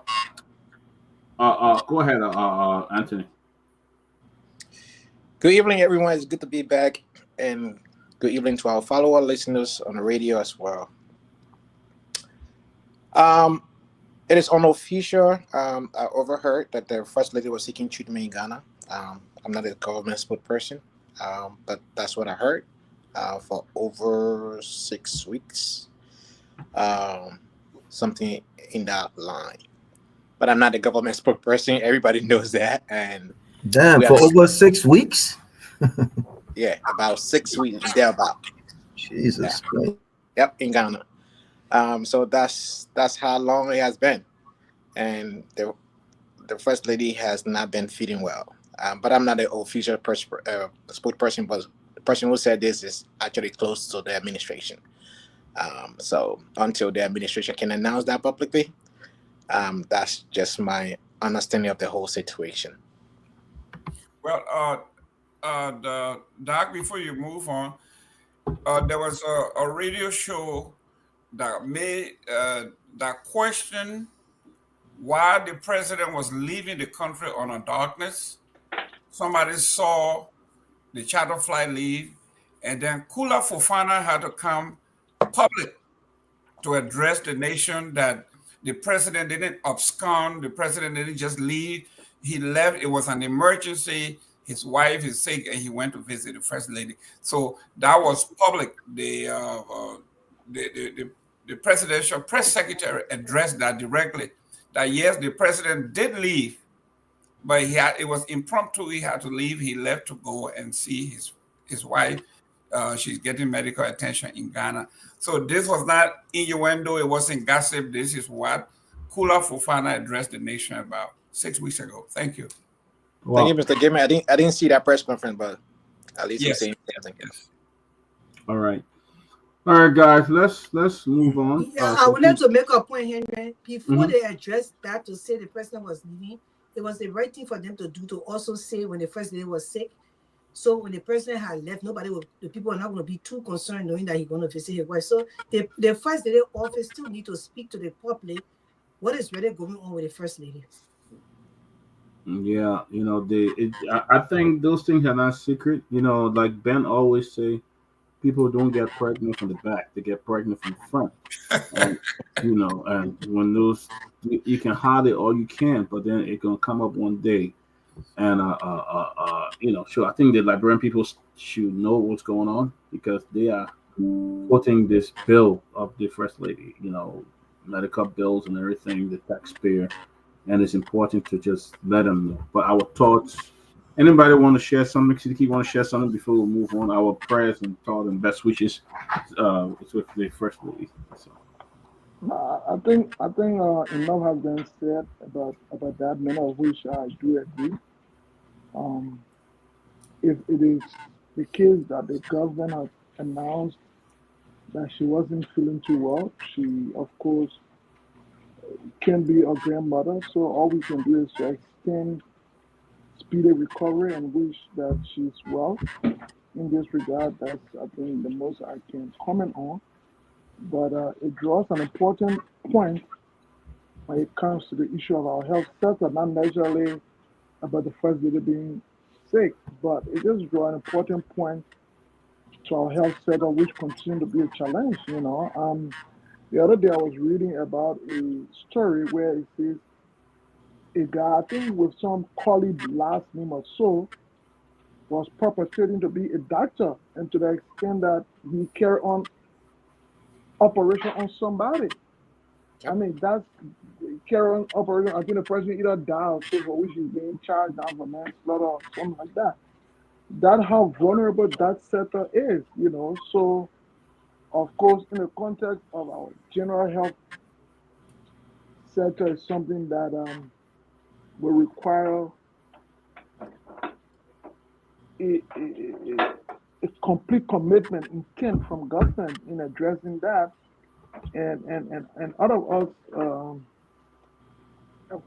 in that area, because no matter what, a nation is nothing more than what it's the health of its citizens. And right now, of course, Liberia is in a dream when it comes to that sector. So I think that's generally all we want to say. Whether it was the first lady, whether it was ordinary person, sincerely, at this point, the sector in Liberia will not allow anybody, whether you're in government or once you can afford, to see a loved one go there to admit to that system, because obviously you're not too sure whether they will get the proper care. So that is something we need to be intentional about. That is something we need to pay attention to. Unfortunately, that has not been the case for a very long time. So I think that's all. I just want to contribute and wish our first lady well, if at all the government has announced that she's indeed on ongoing medical treatment. Well, thank you, thank you. God, let's move on to this. Actually, Tune was trying to get him on today, but we apologize to our listening audience and to our viewers that we couldn't bring him on today. Well, it's a case of Anthony, Representative Anthony F. Williams, District Number 2, Maryland County. There are reports that he's summoning the police director today because they kind of stopped his car. I'm not sure how the report came up, but it said for allegedly they were engaged in the major altercation with Melvin Gray, Superintendent of Police Melvin Gray today. Because let me read it. Let me make sure I can read the whole thing. Uh, due to an alleged issue with his vehicle license plate. And then he kind of summoned the police chief because they stopped his car and all of that. I just want you guys to chime in. Sylvester, I want you to start because you have no more about these things. What's this? What is that? I mean, you summoned the police chief for that? Again, I'm a little bit baffled by that. I thought the comrade is a comrade, a dear friend comrade. I don't know if it is true. Again, and I was safe on this land to not openly rebuke him for that. I'm just hearing. I need to hear both sides first and foremost. But before the Constitution is clear as to how you can impede legislative function, and that can lead to you being summoned by the legislature if he was going to work or coming from, because anything that will impede the legislative performance of an individual lawmaker, that is tantamount to undermining his functions at the legislature. So that anybody that would do that will come in direct conflict with that, can be summoned by the legislature to provide reasons why he should not be held in contempt. So we will have to, as indicated, was his vehicle probably flagged out for traffic violations? That's one of the things we need to go through first. Was the vehicle, was the police officer performing his responsibility in keeping with his statutory role as a police officer? Because in the vehicular traffic and vehicle law of our republic, a police officer can arbitrarily, I use this word, the emphasis is on the word arbitrarily, because there have been a debate on this particular thing before as to how lawmakers can hold people in contempt. There was a time, all of the time, lawmakers will just abrogate unto themselves those kind of power to just summon government officials or other public individuals of using the word impeding legislative function. So if this process was conducted by the police officer in keeping, because lawmakers can be arrested for breach of the peace.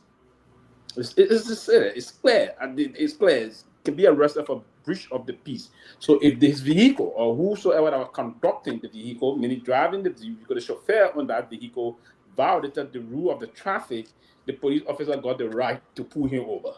Now, if the lawmaker, is inside the vehicle, and then if you didn't approach the police officer that I'm going to search, but if you are going to search and violate the law, you can be apprehended by the law. So I won't spend much time on this. That's why I say if it is true that the comrade did that, because he's famous of always saying one day. When you're struggling here, that is statement that one day. When Buffer Chambers beat him the first time, one day. Today, this day is here, comrade. I don't think we will have to use it in the way we're using it. But again, I'm saying it with my hands up, waiting to raise the white flag if I'm wrong. But if the police officer pull him over for violation of traffic and vehicular laws, the police officer is very much correct, very well correct. So I thought the news of that was not only arbitrary. If it is true, that was a blatant violations of the power of the contempt legislative power that they enjoy. So I think we have to wait and go into the details first. I wanted to know if the police officer pulled him over for a reason, and that reason is in line with the Constitution or the constitutional process. Anybody else, Mr. Gilman and Robert? You know, the country is the country is so backwards. Wow, which I don't think that, you know, a lawmaker should be an exemplary of the law. Thank you. He or she should be an example of the law when it comes to upholding the law. These are crafter of laws. And so, you know, the fact that you think that position somehow excuse you from upholding the law baffles me. You know, just because you are a representative or just because you are a lawmaker does not mean you get separate treatment under the law when it comes to traffic violations. You know, in this country, a police officer can pull any lawmaker over for traffic violations. And the fact that those folks will summon anyone for doing their job speaks to, you know, how lawless we are. It also speaks to the fact that, you know, our lawmakers have no respect for police officers. And if our lawmakers have no respect for police officers, then what do you think will happen to folks who are not in their position? You know, this idea that because you are someone, because you are a minister, because you are a lawmaker, because you know the president, somehow makes you above the law is ridiculous. It's absurd. It's absurd. And so,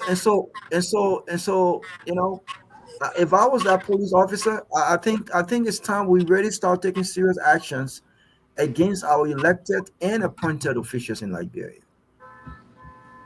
This is the reason why the law no one respects anything in the country, because people feel as though if you have money, there's nothing wrong with having money, and if you felt like, you know, someone violated you, take them to court.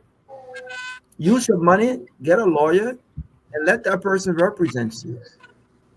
But this whole idea that because you're a lawmaker, you will drive a vehicle without a driver's without a tag, that you would drive a vehicle and you don't have to have a driver's license, that you would drive a vehicle and drive onto oncoming traffic. We got to stop these things.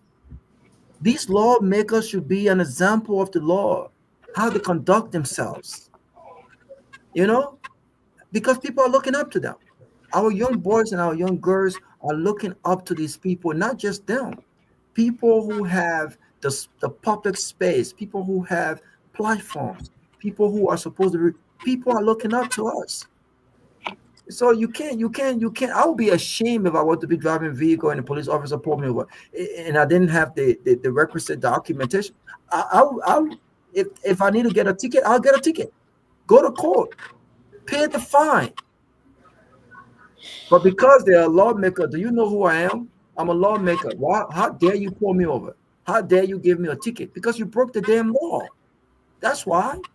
And you shouldn't be. So it's an embarrassment, Dr. Peabody. And it's a serious embarrassment that in this 21st century, people don't see it as a privilege to be in the public space. It's a privilege. It's not a right. It's not a right that you were selected amongst thousands of people to represent your country, to represent your people. It's not a right. It's a privilege. And these privileges have been abused because these guys don't know any better. They don't know any better. They don't know, you know, the kinds of responsibility that they're under to be a full example of the law. It's sad. It's sad. Dr. Peabody, quickly for the quickly so that we have understanding of this whole thing, and that's why I want to first say I'll update the disclaimer. So just a minute, it's Article 44 of the Constitution of Liberia.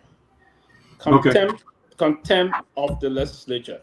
The contempt of the legislature shall consist of action which obstruct the legislative function or which obstruct or impede members or officer. Members or officer will include those that work with them.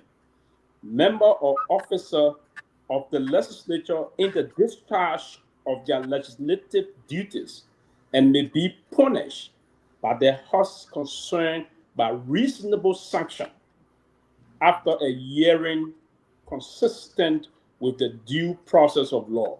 No sanction shall extend beyond the section of the legislature wherein it is imposed, and any sanction imposed shall conform to the provision of the fundamental rights laid down in the Constitution.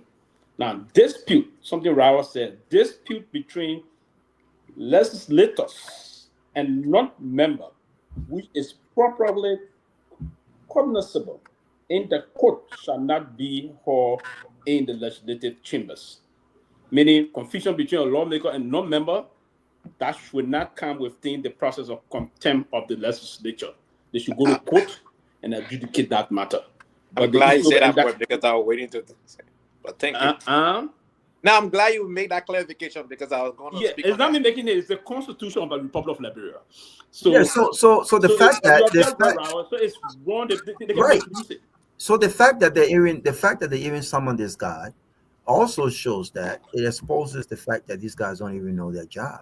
Correct. They are not familiar with the Constitution and what rights it gives them, or at what point they are exempted from. No, Ralph, don't get it wrong. He may be right. The officer may be wrong. He may be right. But what really happened? I want to know. No, but it's a traffic. No, then he's I don't. Right. Yeah, but even without knowing the details, Sylvester, I don't even think that it's a question about who was right and who was wrong. If it's a traffic violation, let's assume he was getting late for work. Yes. And he decided to, violate traffic. It's still wrong. If you got to be at work at 8 a.m., for instance, or 9 a.m., we all are responsible. He's very wrong. I agree with you. He's wrong. Give yourself enough time to go to work. So for him to even argue, well, because I was stopped, driving on the 4th lane or driving onto oncoming traffic, I'm trying to get to work and I'm supposed to be at work at 9 a.m. And so somehow that impedes my legislative responsibility. It still doesn't make no sense. If you got to be at work at a certain time and you know that there's traffic around that time, give yourself enough time to get to work peacefully and safely. You can risk other people's lives because you're a lawmaker. Somehow means you can just bulldoze through traffic and you can do that.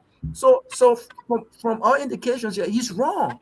And the fact that they even had this man going to the to Capitol Hill to answer questions about this tells you that these guys don't understand the Constitution. They don't understand the law. And that's the reason why they continue to violate the very law that they should be upholding. And it's an embarrassment. All right, let's bring other people in. Let's bring Rich, Siddiqui, and Anthony in to chime in this before we Mr. Gimmy already spoke. So let's move on.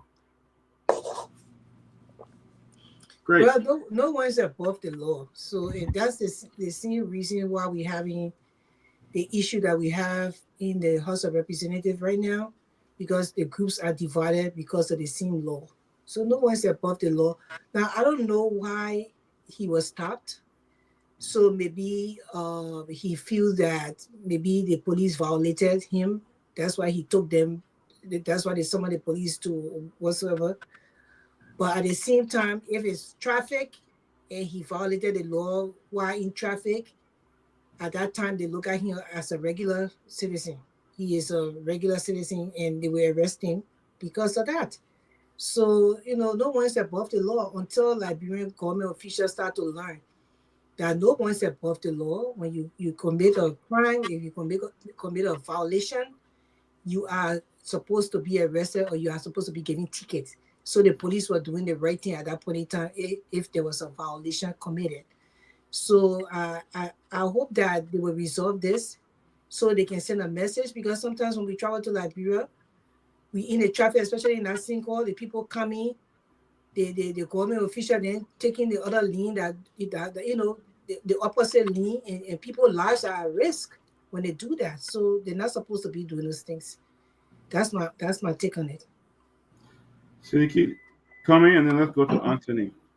Yes, the story hasn't been told, and so I wouldn't speculate a lot on that. But just from picking back things other panelists said, particularly so when Pazo read the Constitution, I think one fundamental issue that hasn't really been applied or understood, particularly so with guys in the legislature, when they talk about this impeding function. I think as the Constitution really says, it must be an action, and every action must have an intent. So it's not sufficient for me to, it's not just sufficient to say the man pull a black card that prevented me from going. There must be an established intent that the purpose for which you put the card to stop from going was to prevent you from going to session, particularly so when perhaps your presence in session will influence a particular bill or something. So it's not just sufficient that, to say there's an action that impedes, but we must, because for a crime to be committed, it must have both the action and the intent. And I think oftentimes that's what is missing when our lawmakers tend to crowd on that impede by function and stuff like that. But most important, as a politician, I wouldn't know why would you want to even get into the public discussion with the issue of you don't think you should be part of those who should be held liable for violating traffic law. How can a politician want to be in that discussion? Particularly so when you're part of a group of people who happen to be among the most unpopular group of people in the country, lawmakers and officials of government. Why would you? And then thirdly, it brings into focus what are the priority discussions of our lawmakers. How is it do you make the issue of a single lawmaker being issued a ticket for violating traffic an entire plenary discussion? When of course perhaps either the administrator from the legislature could just make a simple inquiry as to what really happened. But you make that an issue of discussion and form part of plenary discussion that it is my understanding over 30 to 35 or some 25 or more lawmakers had some comment on that issue. So it tells you what become the priority conversation of our leaders. What do you put in to discuss? So it's unfortunate that this particular issue could form a part of the national discussion. What do you do with it? It means that if it went any other way, you send a message to the next police officer that you can't get big, quote unquote, B-man ticket. Then it highlights that our justice system, continue to be one of patronage, which is unfortunate. And it can't be like that. It can't be like that. So we hope to know what the actual story behind this is, and we hope that our lawmaker will have very important priority issue to focus on. And I think politically that was a misstep on the part of the lawmaker who will allow such a violation to become a national conversation on with him. Okay. Wow. Anthony. Yeah, Dr. Peabody, I'm sitting here and I'm angry, I'm upset at the same time. But I want to say this. I read a letter from plenary. The clerk of the House of Representatives sent out a letter to the IG requesting the officer who issued a ticket. The representative vehicle has no license plate, whether front or back. In Liberia, you are required to have both license plates, the front and the back. Or like in the United States, in other states like Pennsylvania, you only require one. Some states you require two, like New Jersey, and so on and so forth. In Liberia, you are required to have two license plates, front and back, and they have to be legible according to the act that created, the Division of Motor Vehicle. We have the Ministry of Transport, and that under that division, Division of Motor Vehicle, has traffic rules and regulations. This representative, unfortunately, was plying the streets with no license plate, either front or back. I want to commend that police officer for mustering the courage to do the right thing. He issued the representative a ticket, and the representative got angry why he has to get a ticket. Now, currently, as we speak, our lawmaker passed a law in Liberia that allowed them to drive on the opposite side of the lane. That like in the sixth grade just alluded to earlier, that they drive on the opposite side of the lane, quote unquote, is called a tail lane. I've spoken against this thing over and over, but here's what I've done. I've written a letter now, and I have to send it directly to the Supreme Court now. I don't know if being outside of the country, if you address a letter to the Supreme Court, if they will look into that matter. I don't know the process into that, but I got to speak to a lawyer, that practicing law in Liberia to see. There is a clear law on the books that you cannot pass a law that contravenes the Constitution and that also put other people in danger. Since that law was passed, there are so many accidents, including the former Speaker, Buffer Chimmer, hit somebody's vehicle the other time when he was then Speaker of the House of Representatives. Severe injury happened to the individual vehicle and all vehicles that got involved with that particular accident. Many people have lost their lives to this same, driving on the opposite lane, quote unquote, tail lane.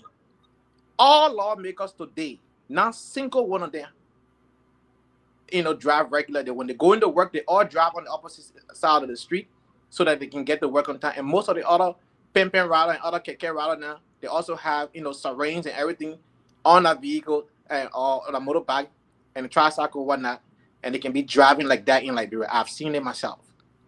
So yes, this police officer mustered the courage and gave a ticket. I have in possession of the letter from the clerk that says that the police officer should show up, including the IG, as to why that happened.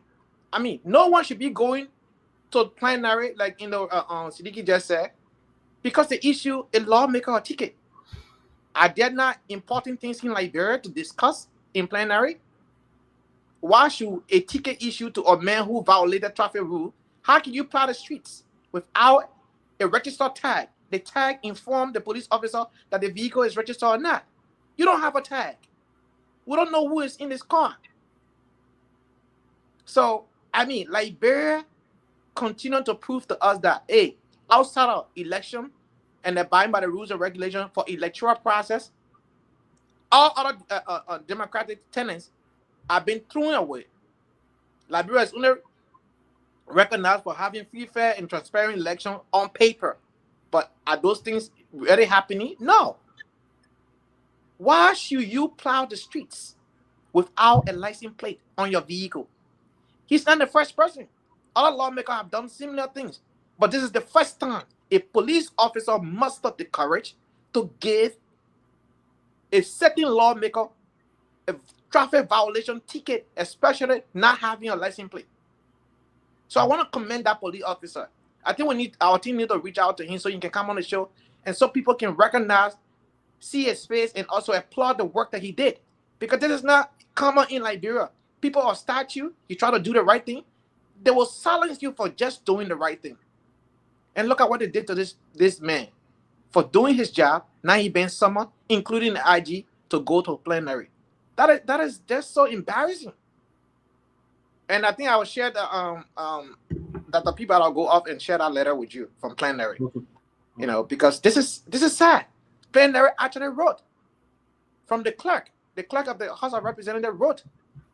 That is sad for our nation. What block is this guy part of? What block is he part of? Is he part of this? Oh, he's part of the majority block. I see why. Yeah, he's part of the majority block. I see why, because the feel that they have. I think his name is Belfin, something like that. He's part of the majority block. And this is a guy that Chairman Kopa helped in Maryland to beat Buffer Chimmo. Chairman Kopa gave him a lot of assistance, and we saw his ungratefulness just turning again. So all of them feel they got the executive in the side so they can do anything they want to do in terms of breaking the law of the country. They already broke the law. He's from a law-breaking group, so he's breaking the law. They all from the, so they don't care. They don't regard the law. But with that said, what is taking the Supreme Court this long, Sylvester, to come up with a decision? Why? Come again? What is it the Supreme Court is taking this long to come up with an interpretation? So this whole thing, and again, we all been time to time saying here that the entire thing is unfolding. Speaker and his, the Kun is not the appropriate. He's a renegade speaker and the rest of that. But the fact that the government on the ground that control the poise is supporting that side. So the court is being entrusted. The decision coming up, the fact that we're saying this thing, the decision coming from the court will be more complicated again. The decision that will come from the court in maybe tomorrow or next week. It can be, I don't think it'll be tomorrow, but next week. I hope for the court will be next week. Or if it drag on, then I mean it's somehow politically motivated. So the court, they would say something to us that will need more clarity again. It's going to be we're in a very convoluted situation that I found it very difficult at where we're going to be soon. The court, the fact that because the bill of information should not take long. I'll tell you. But the court will come out and give an opinion on that. Right. The court should have come out clearly and say to us what we said last time, ultra virus, meaning what you're doing, it is constitutionally wrong. One day. Right? And this is. You don't have to say, now, what the court will be mindful not to do is to act that they're taking side. You don't have to do that, but you can interpret the law for the people so that people will have a clear understanding of the law. But I'm inclined to believe that what is going to unfold in terms of understanding the way our government system is being working and the politics that the ruling establishment is trying to push on those people, the court will be very unambiguous. They will be ambiguous again, right? They won't be unambiguous as we anticipate, right? So that's my constraint here. But because bill of information is in no time, they will come and give the people information. And I think the court should be firm enough because the court is the party that preserves our democracy. They are the arm of government that preserves the democracy. If everything goes wrong, helter-skelter, they try to come and strike the balance, the most delicate balance, and they will strike to stabilize the country moving forward. But if they be part of the destabilizing forces, if you will, then the country is done. And that's what we need. We really need some interpretation here, but again, it may just be a kind of a lukewarm interpretation that may push us again to call for the Basel man in Florida to help out with the interpreter. This time we're not going to be the justice minister. We're not going to be the justice minister, but we'll call on the You see what Basel people do to this? We get your land. You didn't have nowhere to stay. You were homeless. Listen, we get your land. And the reason why we're calling on you now to because you're the landowner. So tell us what's wrong. We gave you land. We gave you land. You you are ungrateful. Then you said we give it to you for a small fee. We didn't give us no small fee. Nothing. If we cannot do it from Florida, then we'll go to the celebrities state of Atlanta. In Atlanta. If we get interpretation from them. We'll be waiting for you. But Dr. Peabody. Yeah. And I'll go back to the history way back. There was a politician by the name of Robert G. Ingersoll. And during the debate during the election of Abraham Lincoln, he said this. Sylvester, you got mute. Yeah, my charger line giving problem, man. Sorry. Okay. So the gentleman used these words.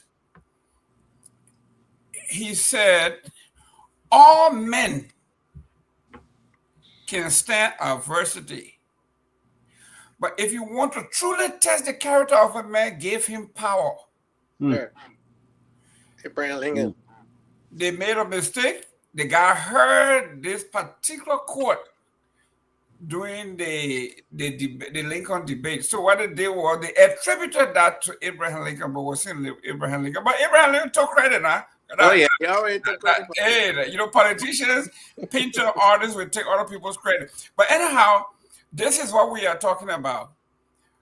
A gentleman that Buffer Chamber, the CDC, the people that put money, brought him out of obscurity to get to where he is, a man from way behind Guar back. Kepamas. Hey, I'm sorry, oh, my people. You're from Kepamas here. You're from Maryland. Maryland, you don't come. Victor Nagwe, and Her Excellency, when you hear me say H.E. Grace, Her Excellency. So there's a man that they brought and made who what he is today.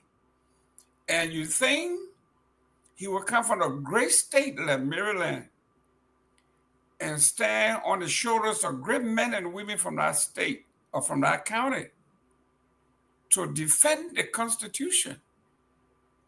But he's here abusing the pillars of our democracy, the law officers, the people who are actually the implementer of the law. You can write the law, but somebody has to implement the law, and that's the job of the executive. And the police officer is an extension of the executive, only doing what he's supposed to do. When I was in Liberia, just recently when Dr. Peabody was in Liberia, people were telling us, don't expose the man, don't let us know where he's at, don't tell his location. In your own country, where you're doing good on behalf of the people, people are warning us, please don't tell where he is. When I was in Liberia a few weeks ago, I saw these cars with no place in the front or back. And I got scared because we were hearing black car will show up at your door some night and arrest you and carry you. And then the guy said, oh no, these guys this is the representative car. So because he's a representative, whether it is midnight, 2 o'clock in the morning, he's going on his whatever. He can do whatever he wants, even when Congress is not in session. Weekends, holidays, wherever. The man is the representative of District Number 4, and he were in Montserrat District Number 4, and he in Grand Bassa County, and we should still treat him because he is a guy who says he's a congressman driving with no plates, and a policeman doing his job. Instead of rewarding him, recognizing him for doing his work, like the Constitution says, anything outside of Congress between a congressional delegation or representative and the citizen, that is a case that belongs to the civil society. The Congress has no power. But again, these people, they have, when we're talking about assaultion, you assault people, you take people, you take it by force. That's what it is. So, Dr. Peabody, those of you who are in the clergy, and we love to pray. I don't know whether prayer can help because we've been praying for 203 years. So, that's not my area, but I'm just saying that we've been praying. Liberia is a nation of prayer and prayer warriors of all kinds. There is a church in that place. There is a church on every block now. Mark Jabate has made sure that there's an equal mosque in every corner you can find about. That's one of the job he's doing at the ministry there. That's all he does. Go all over the place. He planting mosques. So when it comes to prayer, we got them everywhere, from Bapolu to Grand Bassa. We got them. They got so many churches in Liberia there. Yeah, nobody should go to hell. No, there should be no sinner in that country. No churches and schools in Liberia. So it is a shame when we have guests in the country and they really and somebody was on here yesterday, I think the ambassador, talking about we the Liberian, we love to put negative news about our country. We are putting negative news about our country. Is it our country? Are we doing it, or are we just reporting and just commenting on what they are doing? A congressman driving with no license plate, front or back, and then someone pulls him over. He deals with that person. Not only did he deal with him, but summon him to the wells of Congress to be humiliated that he's nobody. This is wrong, and I'm glad that you flagged it, but it's just not right. Wow. Can you imagine? Chris, go ahead. Can you imagine? Like Sylvester said, this man is from the majority block, the same block that is breaking the law right now. Then we go to the Supreme Court for a simple interpretation. It's going, it's just dragging and dragging and dragging and dragging. So you wonder whether the Supreme Court is even capable of interpreting the laws of Liberia. I mean, I don't know, but I was just wondering if they if they even have the credibility to even do things, because I don't. They should not be taking long. There should not be any interference from the executive anywhere. But I didn't worry about getting their pay or getting their because at the hearing the chief justice called for maximum protection. Well, all those things. I mean, to run a decision, you think people are going to come after you and do certain things? Well, if you're doing what is right within the law, I don't think anybody should be afraid to say that they need this maximum protection, they need this, they need that. What's going on, Grace? What is wrong? Because it seems like prayer has not worked, because we got more churches in Liberia than even the citizen of Liberia. What's going on? Yeah, I respect the the prayers of the Liberian people. I really do respect even when back in the day, the way our parents and other Liberians, they used to pray and talk to the president, give him information about what's going to occur in the country. Some of those things came to pass. So, we're not saying that I take the press for granted, but at the same time, the world has changed a whole lot. So people are not just trying to abide by the words of God anymore. And so it makes it even harder for, the press or the Christian and the Muslims and all the other religion for God. Maybe God just don't want to even accept our prayers anymore because of the sinful nature of the people. So we'll continue to tell our people to continue to pray for the nation. They shouldn't stop, and they shouldn't mind what's going on in the country right now. Liberia will be delivered. Liberia is going to be delivered. The time will come. And we hope that we all live to see, the deliverance of that country. But what is going on with the House and with the Supreme Court, I believe in the Supreme Court. I think they will do the right thing this time. I think they did the right thing, but they're a separate part of government, so they interpreted the law. It left for the people who are there to make the law to abide by it. The Chief Justice came and just destroy everything when he interpreted the law the wrong way, just because they wanted for a budget to pass. That's why I think they did that. Okay, the budget has passed. All of you finish getting what you're supposed to get. Y'all do the right thing now and reconcile the House. That's the right thing to do. But I think right now they are on recess, right? So maybe it will take another 2 or 3 weeks for them to come to a reconciliation, and it will take that time for the Supreme Court to come up with what they have to say. In actuality, the Supreme Court already had done that. The people already said that this thing is wrong. What they're doing, they interpret the law for them that this is not the right way to proceed with removing a speaker. They should go back to status quo and do what it's supposed to do. So when they come up with their final judgment, let's see what the House of Representatives will be able to do to bring peace to the nation, because this thing is bringing our country backwards.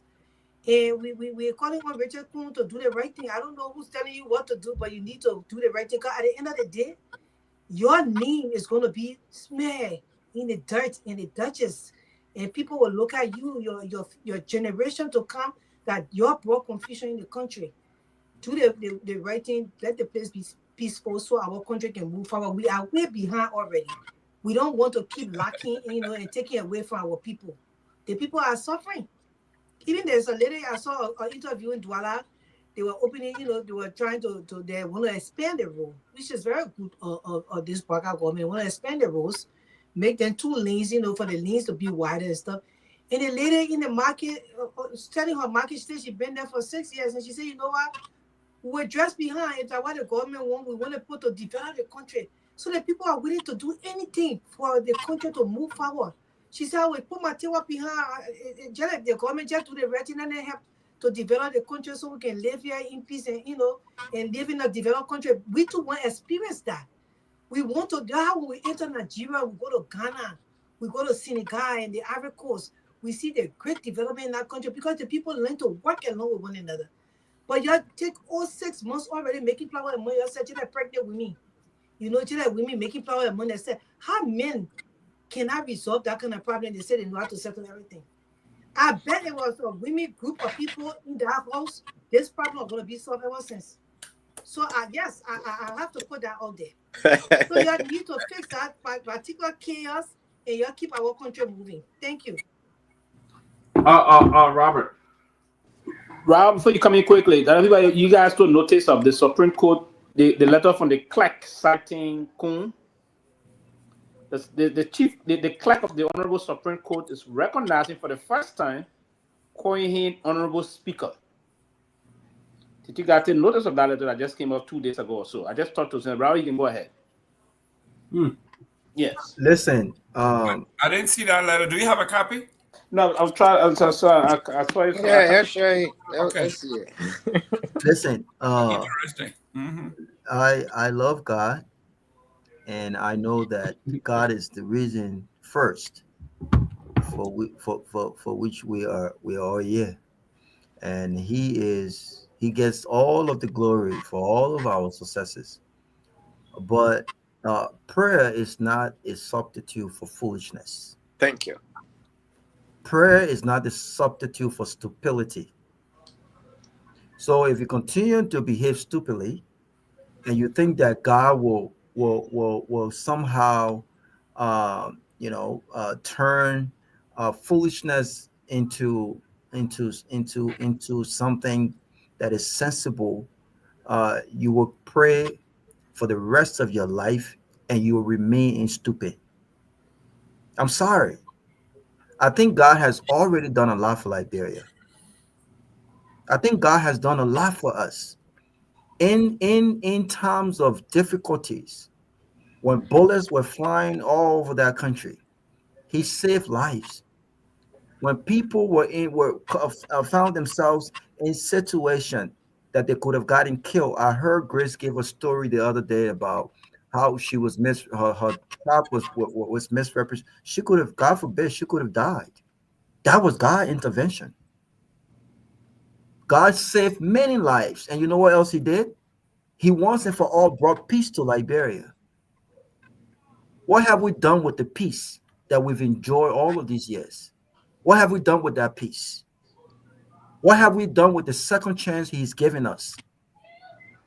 So I disagree. I think it's crazy when we continue to, let's pray for the country. No, Liberia do not need prayers. We need leadership.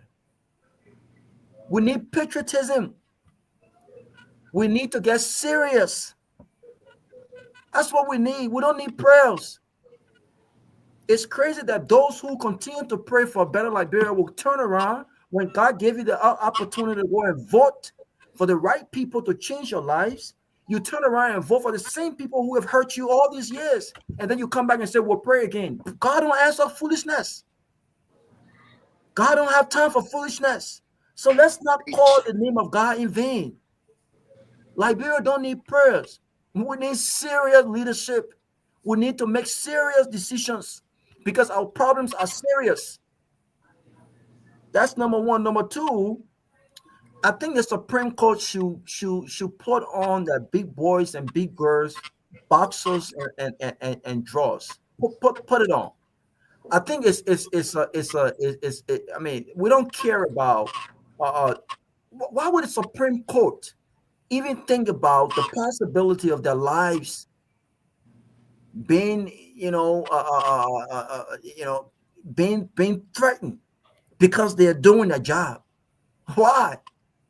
And I heard my brother Sylvester talking about they shouldn't take sides. The Supreme Court ruling have got nothing to do with taking sides. The Supreme Court ruling should be bended on the law and nothing but the law. So if the law takes the right side, so be it. If the law stands on the side of fanatical, they should not be worried about, if we speak the truth and we rule the based on the law, they will look at it as if we were taking side. Who cares? Your job is to render judgment solely on the law. Period. Don't worry about the perception of the public. Let the public have their own opinion. But they don't adjudicate legal cases in public. They do so based on the facts. So the fact that they're wasting time with this case, again, is indicative of the country we have as Liberia. It sickens me that all of the things that should be done the way they should be done, it's always done the Liberian way. I mean, it blows my mind. We got the smartest people in Liberia. We got some of the smartest people in the world. Simple things, we can get it right. Simple things, we can get it right. So Dr. Peabody, at this point, I don't care about the Supreme Court ruling. Whenever the Supreme Court decides to rule, then we'll hear the ruling and we'll discuss the ruling. I don't care about the Supreme Court ruling because, again, it does not take this long to rule on a simple matter. If the Supreme Court says that these guys were ultra-vires, there's no reason why they can come back and say, listen, the Constitution was not followed by the majority bloc. And as a result, Fonati Kofa remains the speaker until a credible election is held as per the Constitution and as their own standing rules. That's not a brain. It's simple. No one's going to go and chop people necks off because they did their jobs. No one's going to do that. But we waste people's time. We waste taxpayer monies, and the people don't care. The people don't care because those that have elected them don't care. You know, it appears to me as if people are behaving as if they don't know the law or they are limited because they're making a lot of mistakes because 1 minute you don't recognize him as the speaker. You did not show up to the Capitol building at the time of the SONA, but yeah, and still you're writing another letter out there again and calling him, addressing him. A point of correction. That letter was written and it was published. It was April 1st. So we shouldn't take it for what it is. It could be. There April. you go. Okay.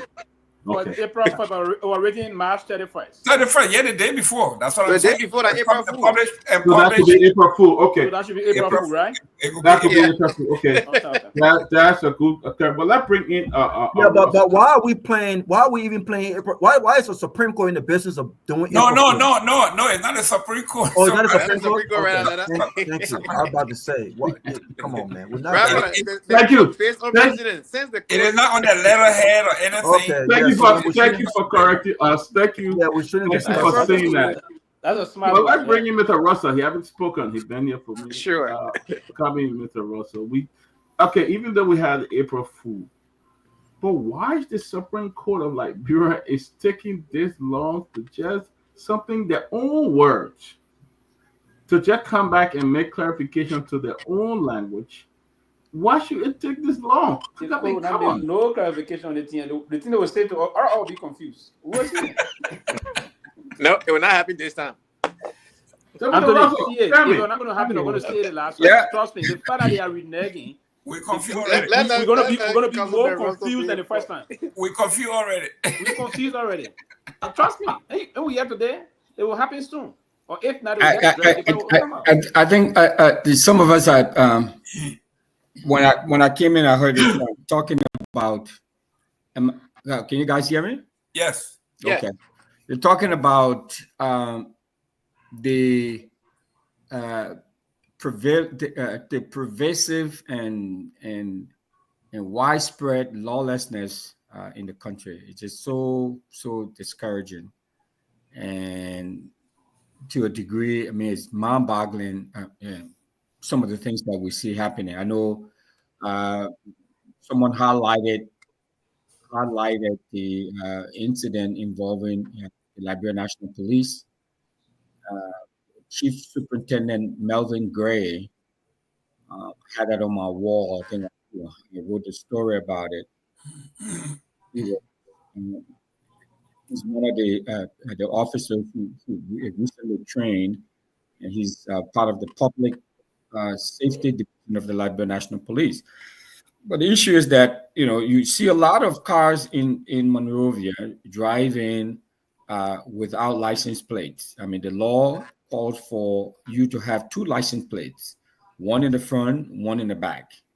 And many of these lawmakers, especially, but many others, two government officials, plowing the streets of Monrovia with their cars around the country without license plates. And so this officer saw this car, didn't know who it was, could care less who it was, but saw an obvious traffic violation and stopped the car and gave the driver a ticket, a citation for driving, a car without a license plate on unrecognizable vehicle and all of that. It clearly a traffic violation, and it's in the code, it's in the law. And only to find out that the car belonged to a sitting representative from Maryland County, and he didn't like the idea, and so summoned not only the officer but the police chief as well to the Capitol building. And there were over 15 lawmakers there, all demanding that the ticket that was issued be rescinded. The police chief said no. And they even took issue because now the police are being outfitted with body cams.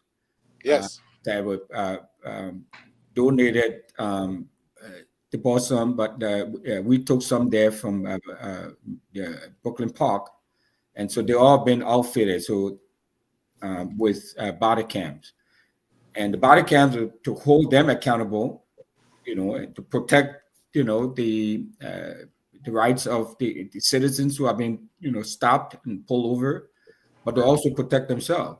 But these lawmakers are saying that they don't want the officers using body cams. So we trying to update and build the capacity of the Liberia National Police. I don't think, as far as I know, there are very few, if any, police force in West Africa. I heard maybe Ghana, but it's not a common thing to see them keep wearing body cams. But the Liberia National Police are now wearing body cams, and these lawmakers are saying that the body cams are very disrespectful. The police shouldn't be using body cams. Can you imagine that? Can you imagine the absurdity of that? Well, who are the lawmakers, by the way? Huh? That the same lawbreakers, the same people. Yeah. So it and I'm glad. Whoever brought it up, I'm glad you brought it up to just highlight the lawlessness that exists in the country. So if you have an issue as to and concern as to why the Supreme Court is taking this long to issue a ruling, or have been in silence in some respect and all of that. It just cuts across the entire country about the lawlessness. To tell the police, who's trying to do a high level type job. Every police jurisdiction in the United States and in most Western countries are now carrying body cams. Yep. It's like the norm, Very few African countries, if any, have that. Okay, we have it. We're introducing that in Liberia, and these guys are pushing back against that because they don't want to put the cameras. And they've recorded. Those guys have recorded. A number of them, breaking the law, driving, in head on in traffic. Doing a lot of things. So it's not just they don't have driver's license. They're not the vehicle not properly registered. Just a slew of things that they are doing and trying to hold them accountable, and they have issue with it. So that's so. Whoever brought that up, I'm glad that you did. But that's an issue that. We've been dealing with. I've been dealing with working on that because that's part of what we were doing in the country. And I know Dr. Peabody asked me, say, "Oh my man, so you're working with the police now?" Eh? I have a question. Excuse me, to Mr. Russell. I know they have body cams, but do they have? There is no electricity in the country. How do they go about charging that? The body cams are like your cell phone, so they will charge in the car. So once you get out when you get back, all of the footage that is captured by the cam is downloaded. So that the cameras, as you can imagine, Grace, I mean, it's the easy thing to charge. It's like your cell phone. So it's not run off electricity. It's run off the car battery, or there's a docking station that they put it in, and it charges it within the car. Within the car, we have some in the car, and they have some in the offices. But I mean, but they are they work without having LEC or whatever, because they have. The thing is that that's Yeah, the they have reason a why they need battery. in the country, because for the police, for any entity or agency to really function right, people need to fix the electricity in Liberia. For some reason, I don't know why, I keep on asking how they still cannot fix the electricity in the country. I don't know. Especially, that's one thing. I mean, yes. I mean, we need that. Everyone's talking about that. We saw what happened at the airport. A they few were days caught ago. by Bird. They said Bird, the one that hit the. No, it's not Bird. Peabody. They're so don't let the Bird Association. No, but I mean, yes, what happened, right? I'm not an electrician, but because my line of work permit me to understand backup and hybrid, redundancy in electricity, because my line of work required that. So they had a backup generator, but a backup generator does not have another backup. So in cases like that, you need a hybrid setup where from the main grid, which is LEC, to the backup generator, to a solar, battery, or another form of generator in a backup form another way. They only have one backup, which is that generator. And when the generator kicks in, it had a fault. And so when the generator had a fault, they didn't have another backup. It took them 6 hours to figure out that problem and to power back the generator on. You cannot run an airport like that. You need a hybrid system where one goes down, the other one kicking in, and the other one goes down, the other one kicking while you're working on the other one. You can't wait until something happens, then you start fixing it. The airport cannot afford to go with 1 or 2 minutes without electricity. Now, the quote-unquote Bird thing happened a week before. So, and it also happened on the LEC transformer, not the generator. So, let's agree the Bird thing happened. What impact does it have on the generator? That's a different source. Before we go to the key, the thing is, why should a country like Liberia rely on old generators for your airports? Why not purchase brand new generator? Why should they rely on a generator that was donated by Ghanaian millionaire Muhammad to install the Ralphie, and it's not even brand new, and you make a whole sacrifice on your airport like that? I don't know. But Siddiqui, I mean, you want to chime in a little bit?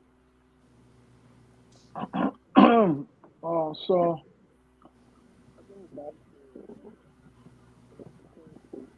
I really don't expect.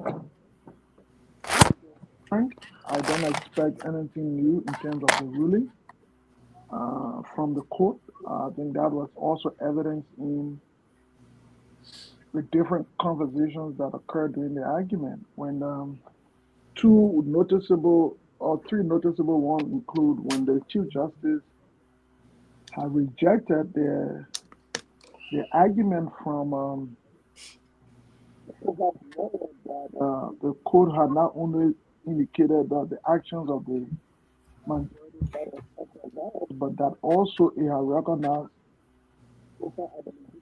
We saw the Chief Justice going in outrage, rejecting that assumption from Kofa's lawyer that the Supreme Court bench had never indicated that. They didn't say so. And even though they said it was ultra vires, however, they also didn't say Kofa was a legitimate speaker. We heard saying that, and then also we heard the Associate Justice Wolokoli saying that it is baffling to them that the court to that say Mr. A is right or Mr. B is wrong. She said, of course, the court wouldn't rule like that. So that summarized to suggest to me that the court would not provide any different kind of a ruling after what it has already done. In short, it will provide a ruling that perhaps will leave the same level of ambiguity generally. So what does this say now? It says to me, particularly so as the court takes a longer time to rule, then now it becomes where responsible leaders come together to negotiate. It's unfortunate that one of the most experienced president will have a legacy ultimately that will say during his time we had an impasse where you say there were two speakers, but more than that, you also had a situation where the capital was burned. I wouldn't know how that would not be a concerning issue for the president who, with this window open now till the court rule, and that's what every responsible government do. People negotiate, people talk behind the scene, people find solution to problems. Because that's the essence of leadership. To find solution to problems. The problem in the legislature is one that affected every aspect to the point where we will now be spending additional 1.8 and even more million to repair a building that in the first place we shouldn't be doing.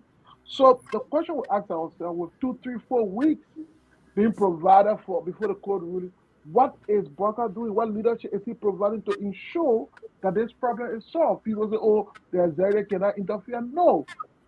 The executive can solve problems. Because Johnson, you have a caucus.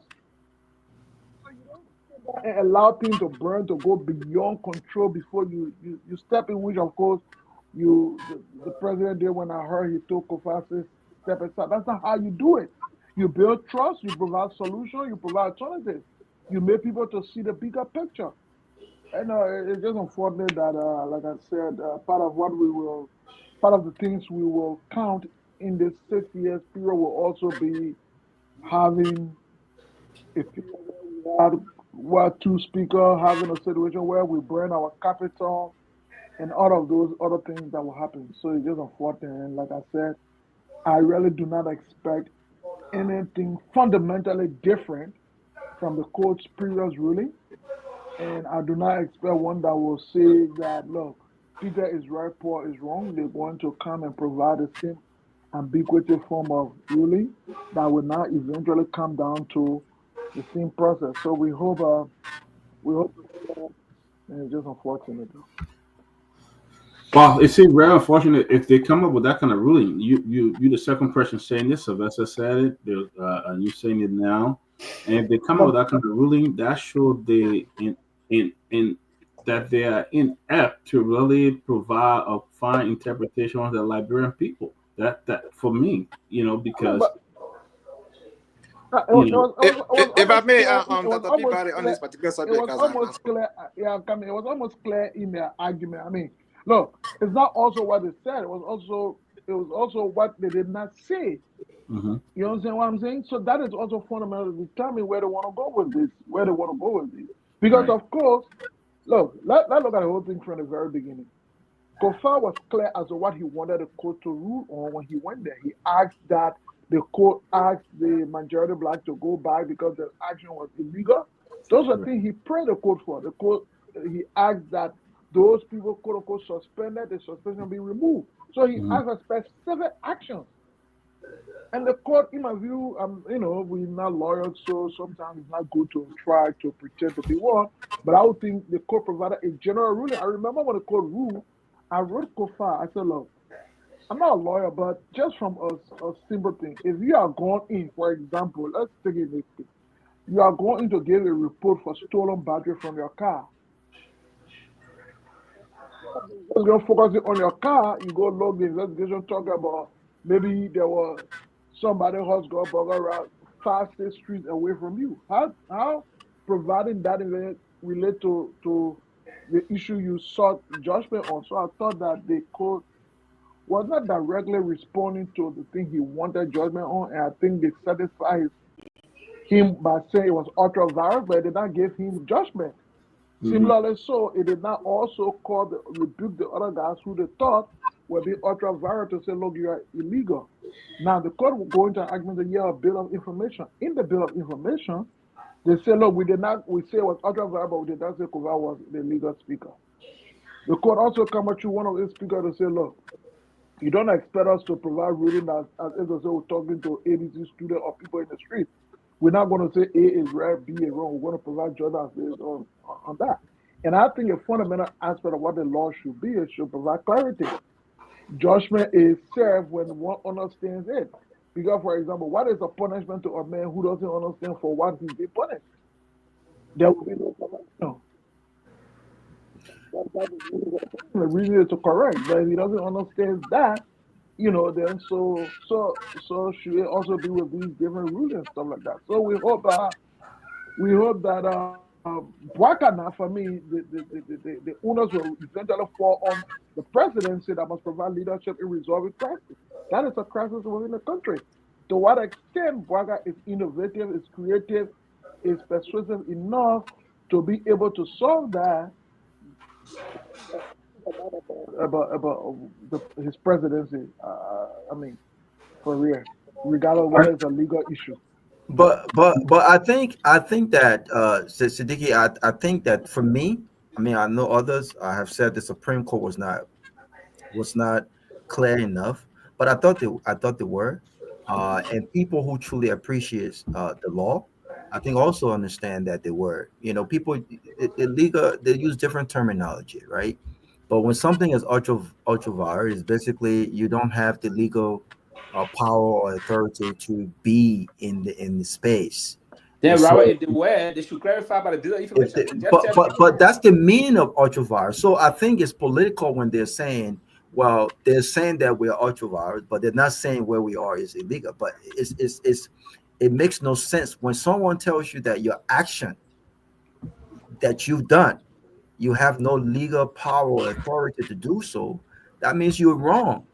But they want the Supreme Court to come and say you're wrong and you must return to session. The Supreme Court in many other instances have said return to status quo. How else should they communicate to adults and people who you would expect to understand these terminologies and understand the law? They are lawmakers, So I think it's a political. The intent of the law just is quickly, Robert. So quickly, I do agree with you. I share that view as well, and I think many have shared similar view to the extent that until they went for the Bill of Information, so it was baffling to me when one of our great alumni of the law, Arthur Jones, who represented Kofa, ultra-viral to suggest that it means that Kofa then was the legal speaker. So when I see the Chief Justice forcibly refuting that, then it gives me a different interpretation as to what they were actually saying, because she was clear. Look, yes, we did say it was ultra-viral, but we also didn't say, or we did not imply that it means that Kofa was the legal speaker. So I was like, what's happening here? So Siddiqui, that's the point I want to speak on, right? And after watching that deliberation, I'm not a lawyer. Even Councillor Nyenwolo Gongloe had an op-ed on his page. You go there. So after that deliberation, it's clear that where the Supreme Court gonna go. Yes, why? If you follow legal proceeding, something that a counsel or a judge or any witness did not say in court, if you are trying to quote them, you have to quote them word for word. If anything is not word for word, they have to remind you of what they said. So in Councillor Johnson's point, when he meant that, that means that Speaker Kofa is a legitimate speaker, this Associate Justice has to say, no, that's not what we said in our opinion at the time. However, there's a sticking point, and there's a clear part that they made to suggest that the case is going to go the other side. When then the lead counsel, Councillor Vanny Sherman, inserted that his client, referring to the majority black, has every right to hold a section. Then she said the Constitution does not provide parallel section there is one speaker at a time. And that speaker is the presiding officer. Whether the majority black, they are 100 or 1,000. It does not give them the responsibility, the right to have another parallel section. They're supposed to have section, and in that section, where they're supposed to air their grievances and then bring that matter to the court or to the floor. They did not do so. They had a parallel section. Another thing they argue on was the speaker present? Oh yeah, but you were in your office, you were not on the floor. Again, the Constitution gave the speaker the right under our law as the presiding officer. So the deputy speaker has no function until given authority by the speaker to act. Not because he's the deputy speaker, he automatically becomes the presiding officer. The Constitution did not give him that power. No, So, get hold on. I don't want to lose my train of thought, please. Right? So they did that back and forth, and the recording are out there. You can take your time to dissect it, right? When people are deliberating and you see them making key points on certain issues, again, go back to Article 33 and Article 49. That is the bedrock of this story here. It is where the Supreme Court pinned it down where they were going with the whole thing. It is a constitutional matter that required the Supreme Court interpretation. A justice minister opinion does not supersede the decision of the Supreme Court. Under no circumstances does that happen.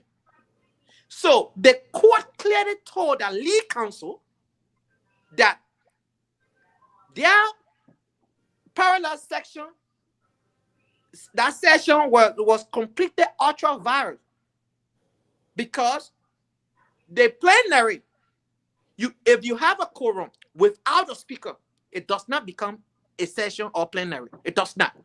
The speaker, the presiding officer, as per the Constitution, has to be for it to become a session. Not a group of people get formed themselves. If that was the case, any group of people can get sit down and say, okay, we have session. So that'll cut you all. I think that is fundamental argument all over. I share many of what you say. Of course, those have been arguing in the court. So I think we have passed that stage as to what we think for the 933.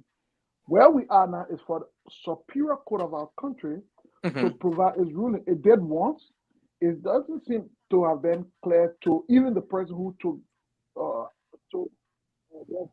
court, and so sought to have a bit of information. Means, can you make clearer what you say? So we hope now that the court will make clearer what it says. But I would think, particularly so from those from the COFA and for those who have nothing clearer than to say he's the legitimate speaker. And I think that even if his lead counsel was not quoting the court, but I think his interpretation of ultra-viral will mean that the actions of the other people were illegal, and therefore we remain legal. But if to say the court not necessarily saying that's what you said, but that's the understanding of the action to say, no, that's not what we meant at all, puts some of us in a state of confusion. And like I said, we don't expect anything. We're not creating any new expectation. We're just hoping, waiting. We're not speculating the court. We're hoping to hear what the court will say within the next few days. Hopefully, it gives a little clearer judgment than what it gave earlier that addresses the bit of information. Because we already know the court ruling, but then there is a bit of information that says you need to come a little clearer with what you rule on. So we hope that becomes the case in the next few days. Everybody, and I was trying to, and I believe what the court going to say here, and I'm not really going to move too deep into this process. I'm not going to be surprised, but what I'm thinking up here is basically what I'm afraid is going to happen. But what I was saying, so the speaker don't have to necessarily tell the deputy speaker to preside. No, that's why I was trying to come in quickly to just provide that information. Whenever the speaker is not in, I'm not talking about this now. Whenever the speaker is not around in section, he's not available. He can be in country, he can be in the city of Monrovia. He's not in section, and that's why the constitutions give the lawmakers from each of those houses to set their own rules. So the rule is clear. It's order of precedence. If the speaker is not around, so the speaker don't have to call and say, "Oh, I'm not." you preside. No, the speaker is not there. The deputy speaker will preside. So that's just the process I'm trying, because you said the speaker will have to tell the deputy speaker to do this. No, he don't necessarily have to. So here's the point. I'm Pewee. coming. You didn't want me to interrupt you. Just let me Okay, sorry. Go ahead. Yes. So the deputy speaker don't have to receive any instruction from the speaker to say you're going to preside before he presides. No. If the speaker is not in section and there's a quorum, the next person in the order of precedence going to preside. Then that next person is going to be the deputy speaker. If that deputy speaker is not also there and there's a quorum, the next person in the order of precedence, which of course is going to be the chairman on executive, will preside. So it's going to go that way up to the end of the 5 statutory members that are appointed in terms of the leadership function. So that's why I was saying. So again, the speaker is elected for a term of 6 years by his colleagues, and he shall be the presiding officer whenever he's in session, whenever he's there, and when there's a quorum. When he's not there, then the order of precedence is going to take effect. That also, the Constitution will declare to go on the other side. When it's a joint section, he will also going to preside. Now, the intent of the Constitution, the intent of the court, and what the court going to do, for me, I don't want to take much time on this issue. And for me, I hate to do things that people will predict. What I suspect the court going to do is that the court don't want to be seen as dragging into or interfering into this issue. Similar thing happened during the Eddie Snow days. They were very mindful of how they crafted their statement and the rest of that. The fact that they are still walking this process. And the intent of the Bill of Information is meant actually for the court to come and get us, not lawyers, and the people of Liberia, deep understanding of this issue. Now, and you're correct somehow to say the court said this, other people citing the ultra-violent news. And if you listen to this, the past hearing, the Chief Justice and other associate justices, their own thought process to the issue, they expose to us, non-lawyers and the people of Liberia, that they believe both sides are operating in that same context of outside the Constitution. As per the way they grilled both lawyers, the way they spoke from that perspective. So where are we? So the intent is what they're going to do. They're going to create more problem for us. I suspect that they're going to say, go and solve your problem. Go and solve your problem. And if you say to them, go and solve your problem, those renegade guys, they're going to believe that they got the number, they got this. So I think in my mind, the Bill of Information intent, the court was to just come out and be emphatic about this issue. Come and say to the people of Liberia that the procedure in removing Mr. Kofa was constitutionally wrong. And that will be also mentioned that in the hearing. Huh? They also mentioned that in the hearing. And yeah, that's what we expect the Bill of Information to come and say. They mentioned that in the hearing that the procedure was not followed. Yes. If the procedure, and they were for me as a non-lawyer, they were for me, I observed that procedurally it was not followed.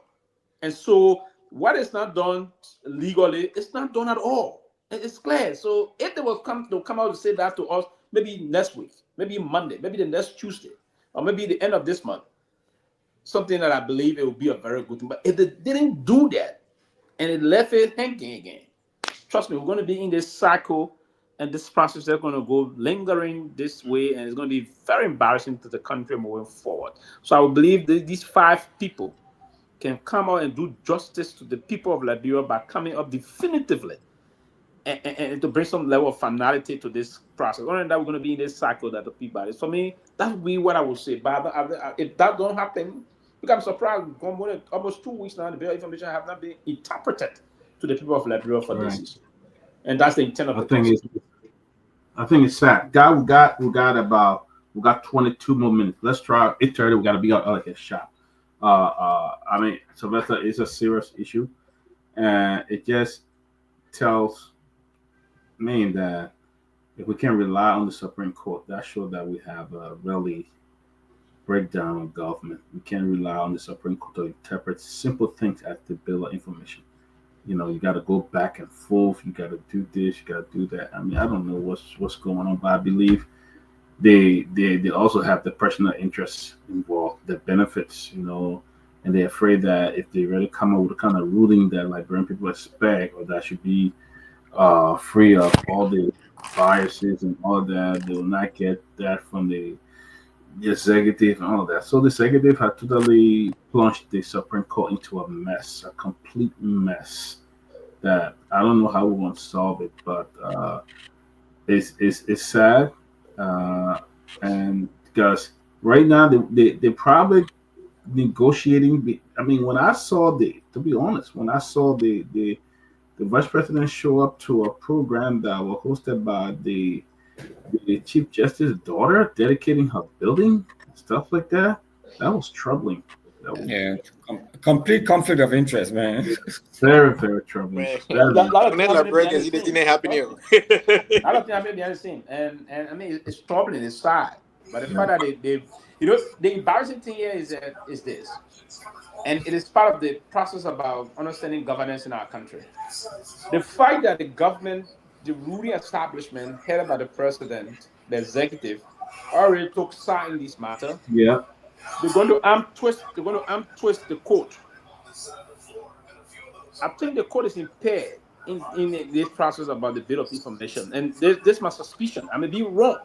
I believe that they're going to slow walk this process, eventually see if they can do some work behind the scene to convince Mr. Kofa also.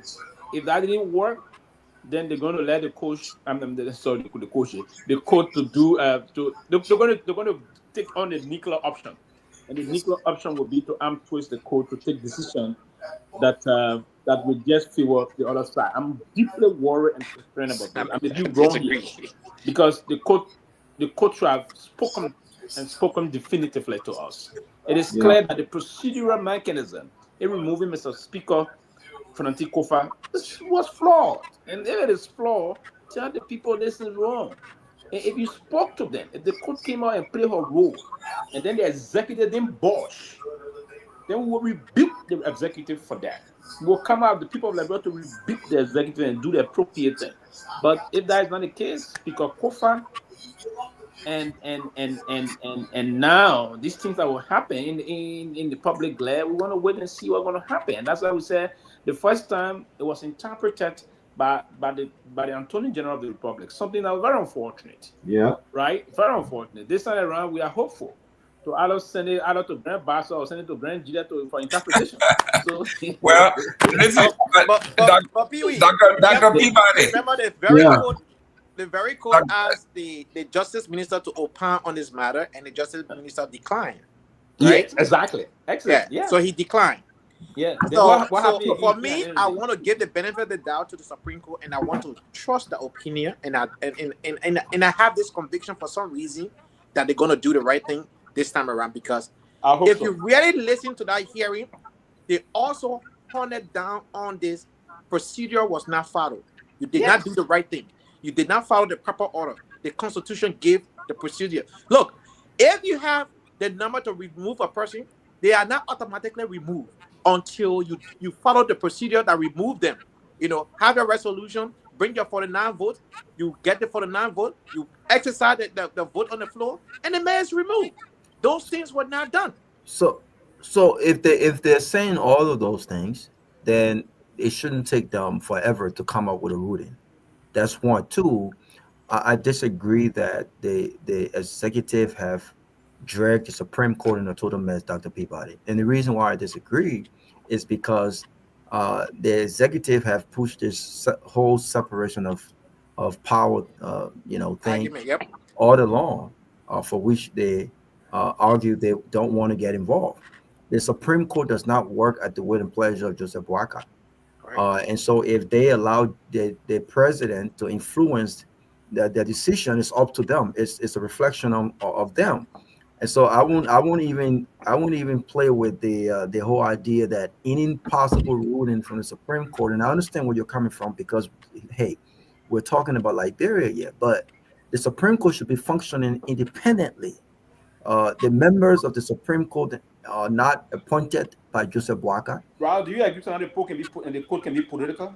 Around the world, Supreme Court can be political. Do you agree? Of course, based on the courts can be political. And that's what we fear. This is the reason Thank you. why. This is the reason why the appointments of chief justices at the Supreme Court by whoever president is critical, and I think we see what happened in this country. But I will take this country for example. Doesn't matter if Barack Obama appointed whoever or Sonia Donald Sotomayor. appointed whoever. They often go to the Supreme Court to rule based on the Constitution of America, and of course, there are consideration on, for instance, abortion. For instance, I'll give you an example for abortion.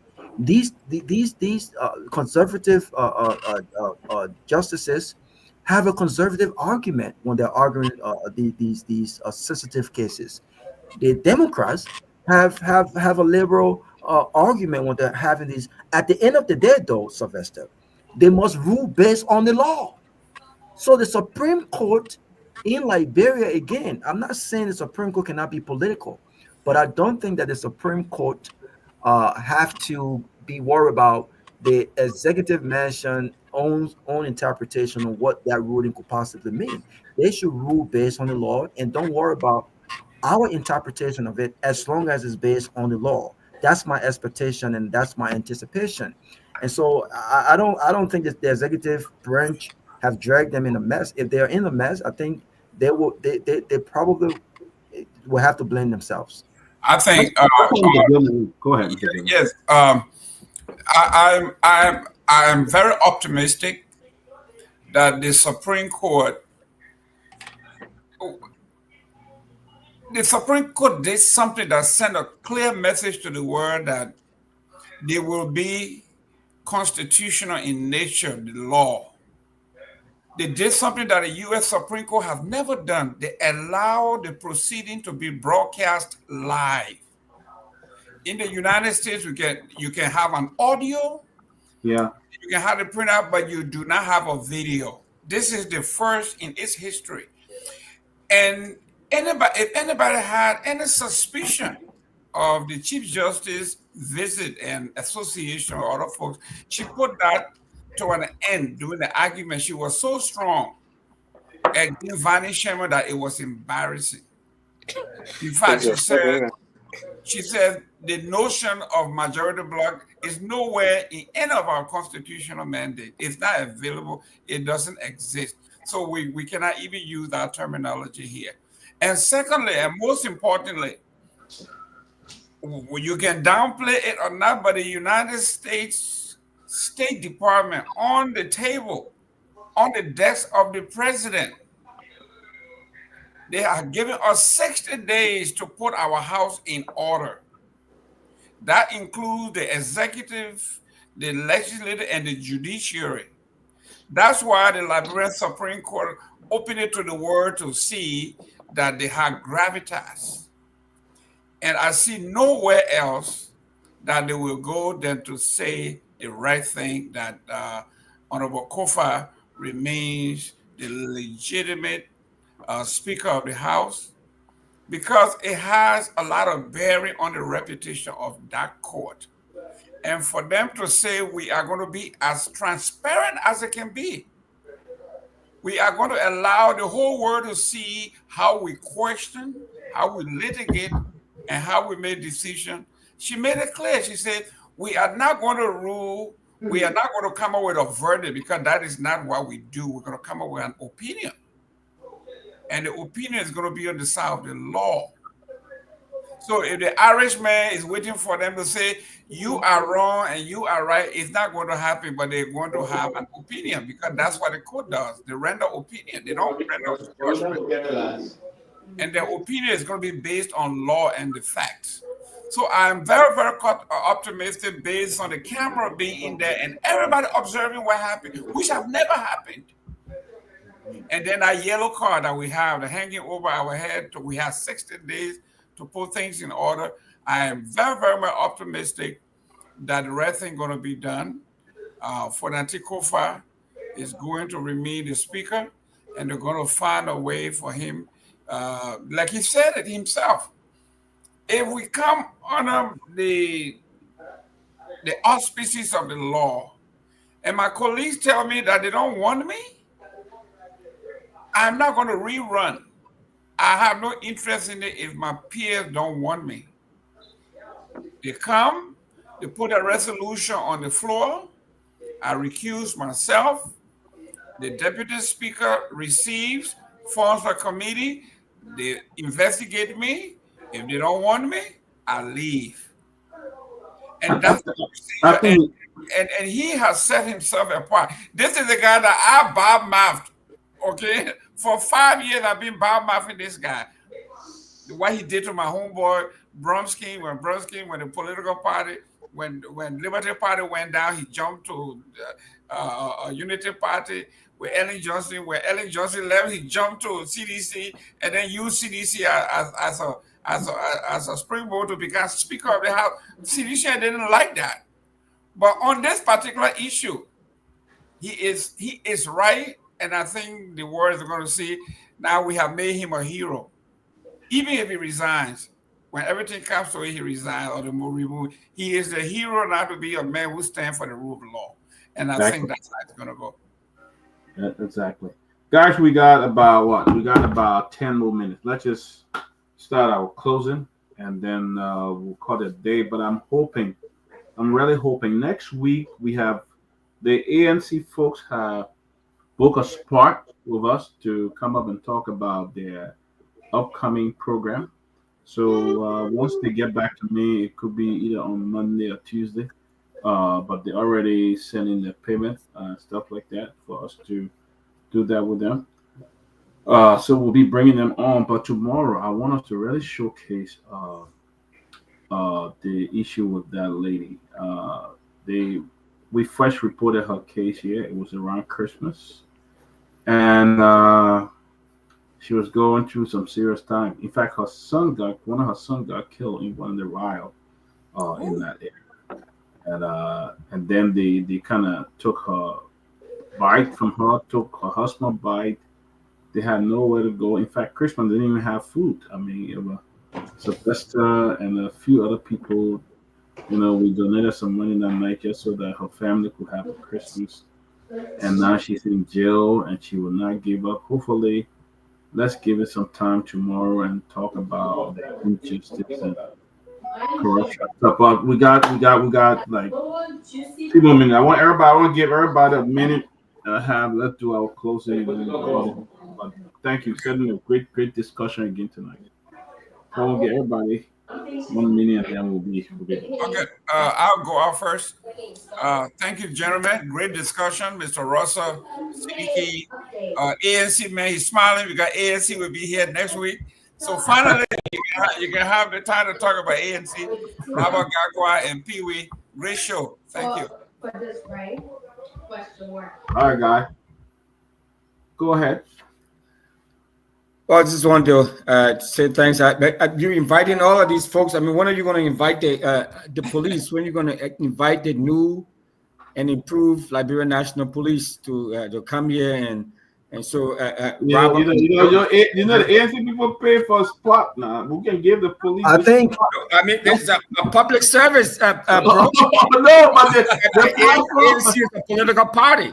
The definitely. We got to pay for. We got to pay for StreamYard. We got to pay our journalists on the Philly Morovia.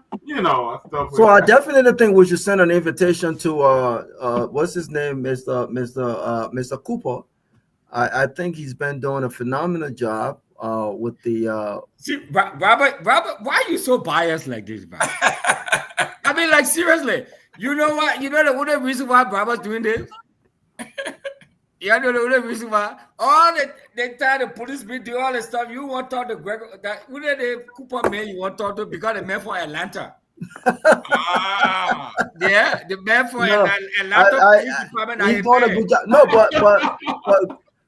but Greg, I think he can come on too. We can. But I agree with Robert. Gregor Coleman loved the camera. That other police officer showing from the camera too now. But there should be a break. No, there should be a breaking news when we have body camera. That's major. Yeah, I mean, and I was wondering that's major everything they reported on camera. I'm like, who's there with a camera? Well, thank you for letting us know. But let me tell you, that's major stuff, man. Yeah, that's breaking news. Yeah, That's a major step for what we need. it was released first year on this show, obviously, but the official stuff is going to come out next week sometime with all of okay, the good. Wow, pictures and that's a information. significant. But that's a significant improvement. But you know what I think? For me, I don't know. I think we need to empower the police more. We need to give them even pistols to have in the street and stuff. They do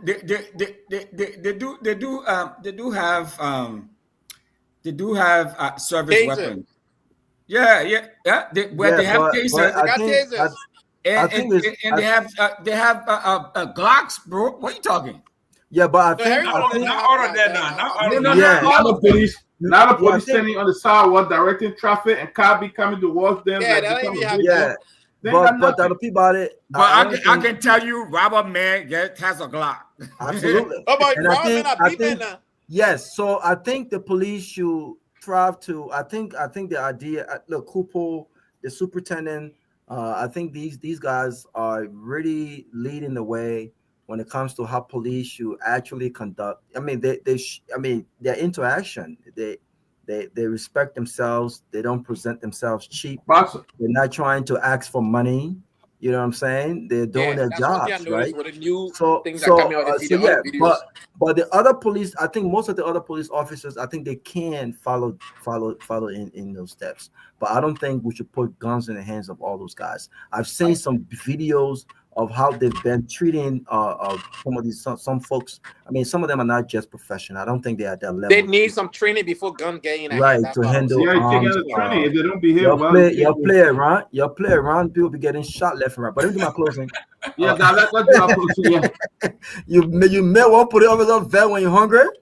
People legs and we don't want that in that country. But listen, always a fascinating show to be on with all of you guys.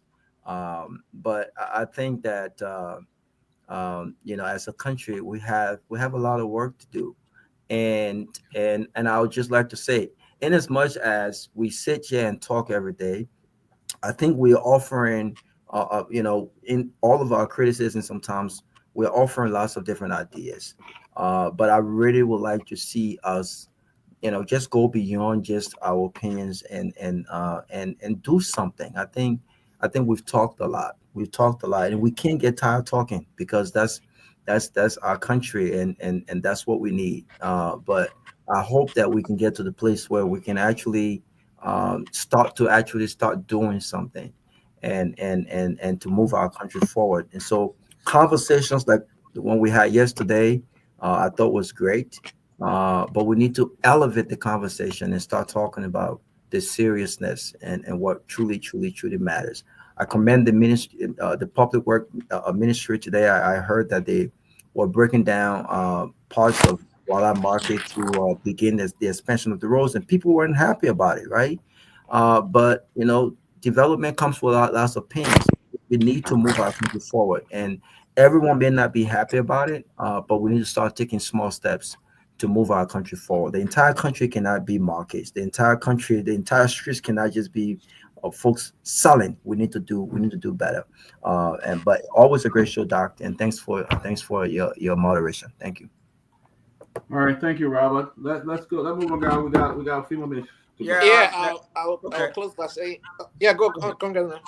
No, go ahead. Right. So I'll close by saying, first and foremost, I want to say thank you, Councilman Russell, for your endeavor. You were long been, because your council work you did, you understand the police, needs and operation, all of that different thing, because you dealt with it, strictly from your office and on the field. So thank you for your intervention. I didn't even know they were carrying body cam, but I started seeing lately, every time there was a situation, it's already on camera. I'm like, who's walking behind the police officer with camera all the time? But they are doing it in a rightful manner. And look, we need to give it up to our police officers. They got little and they are working. They are lacking a lot of logistics, material that they need to get a job done. But for the little they have, for that police officer to give a lawmaker ticket, for me, people need to commend him. This, who am I? Attitude in Liberia. We need to do away with that. If Senate Mayor in one of the borough in on New Jersey recently was arrested because she was intoxicated while having a tablet in a vehicle, and the police officer noticed that and drove behind her. She went strictly into her driveway. In her driveway, he pulled her over, and she said, "Oh, nothing happening." She pulled a child down, whatnot. They were like, "No, do this step, the routine step, the test and everything," and she failed it. And the guy handcuffed her. She started crying, and she was taken away. Look, your position is greater than rank. In the military, they will tell you that. As a police officer in the traffic, what is the President Joseph Yuma Boaka in a different vehicle that does not have a license plate, and you don't know that it's an executive, a convoy going, you can stop that vehicle. And I'm glad that he did that. Shame on our Liberia legislature, especially the House of Representatives, for even drafting a letter to summon a police officer, including the IG, to go answer questions. I didn't follow that hearing. But these are things that we need to flag.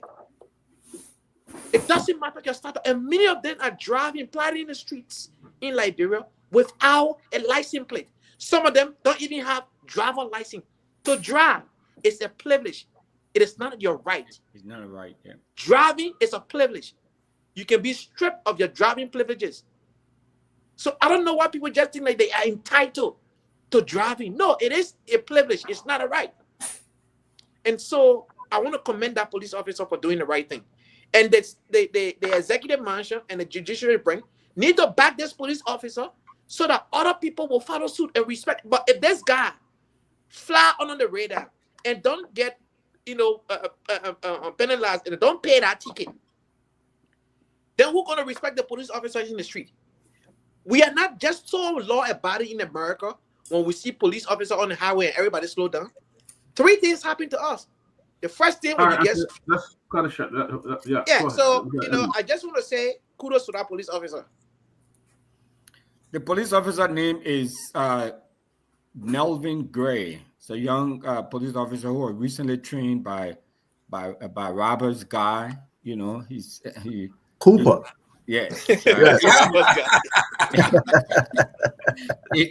ACP Cooper. So I mean, yeah. If you want the police, I mean, No, I'll make it work. We'll make it work. Okay. All right. Only when Guy Cooper shows up. No, well, Coleman can come as well. We can have a good conversation. No, so yeah, guys, thanks a lot, and Anthony, thanks for bringing that up. I think these guys now. I know Robert highlighted it a little bit, but this group, this is they are called the Special Enforcement Unit. So it's not the entire, as you can see. So it's a special group of folks. I think there are about between 12 to 15 of them for now that have been trained. They're based in Monrovia, right? Yes, for now. Okay. Yeah, but the idea is to get them across the country. But these 12, so the videos and stuff so Cooper is the lead, is the ACP. And they all have a vehicle. They all have a vehicle, 2 per vehicle, and they all have body cams. Okay. Great. And I'm not going to tell you what else they have on the Until you go test them, huh? Well, yeah, exactly. That city keep closed quickly, guys. All right. Thank you, guys. Well, good show. I think a lot of insight.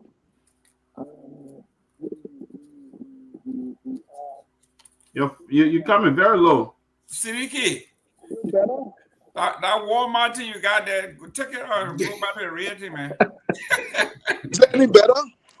Yeah. I was using an earpiece, but anyway, we hope that our court will not only provide clarity in the soonest time possible, but also will provide a closure to this impasse. We think the Liberian people deserve it. We need to move forward. We think Kofa was a very balanced speaker who, though from the opposition, but was prepared to work with the ruling establishment to move the country forward. We think he has some landmark definition of what direction he wanted to take the speakership. He had called for audit. He had called for the war crime code. I think those are the kinds of things we hope to see our leaders do.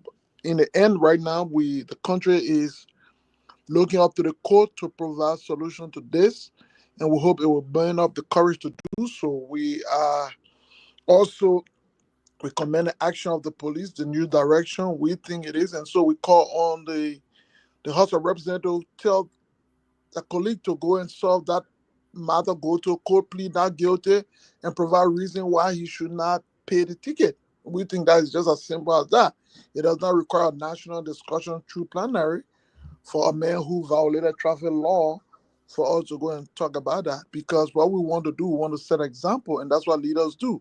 Set an example that it's okay for police to issue tickets to those who violate. And if they can set those examples going to court for ticket being issued or paying the ticket, we think it will trickle down to everybody else. And eventually, we will have a semblance of some form of law-abiding process in our traffic system.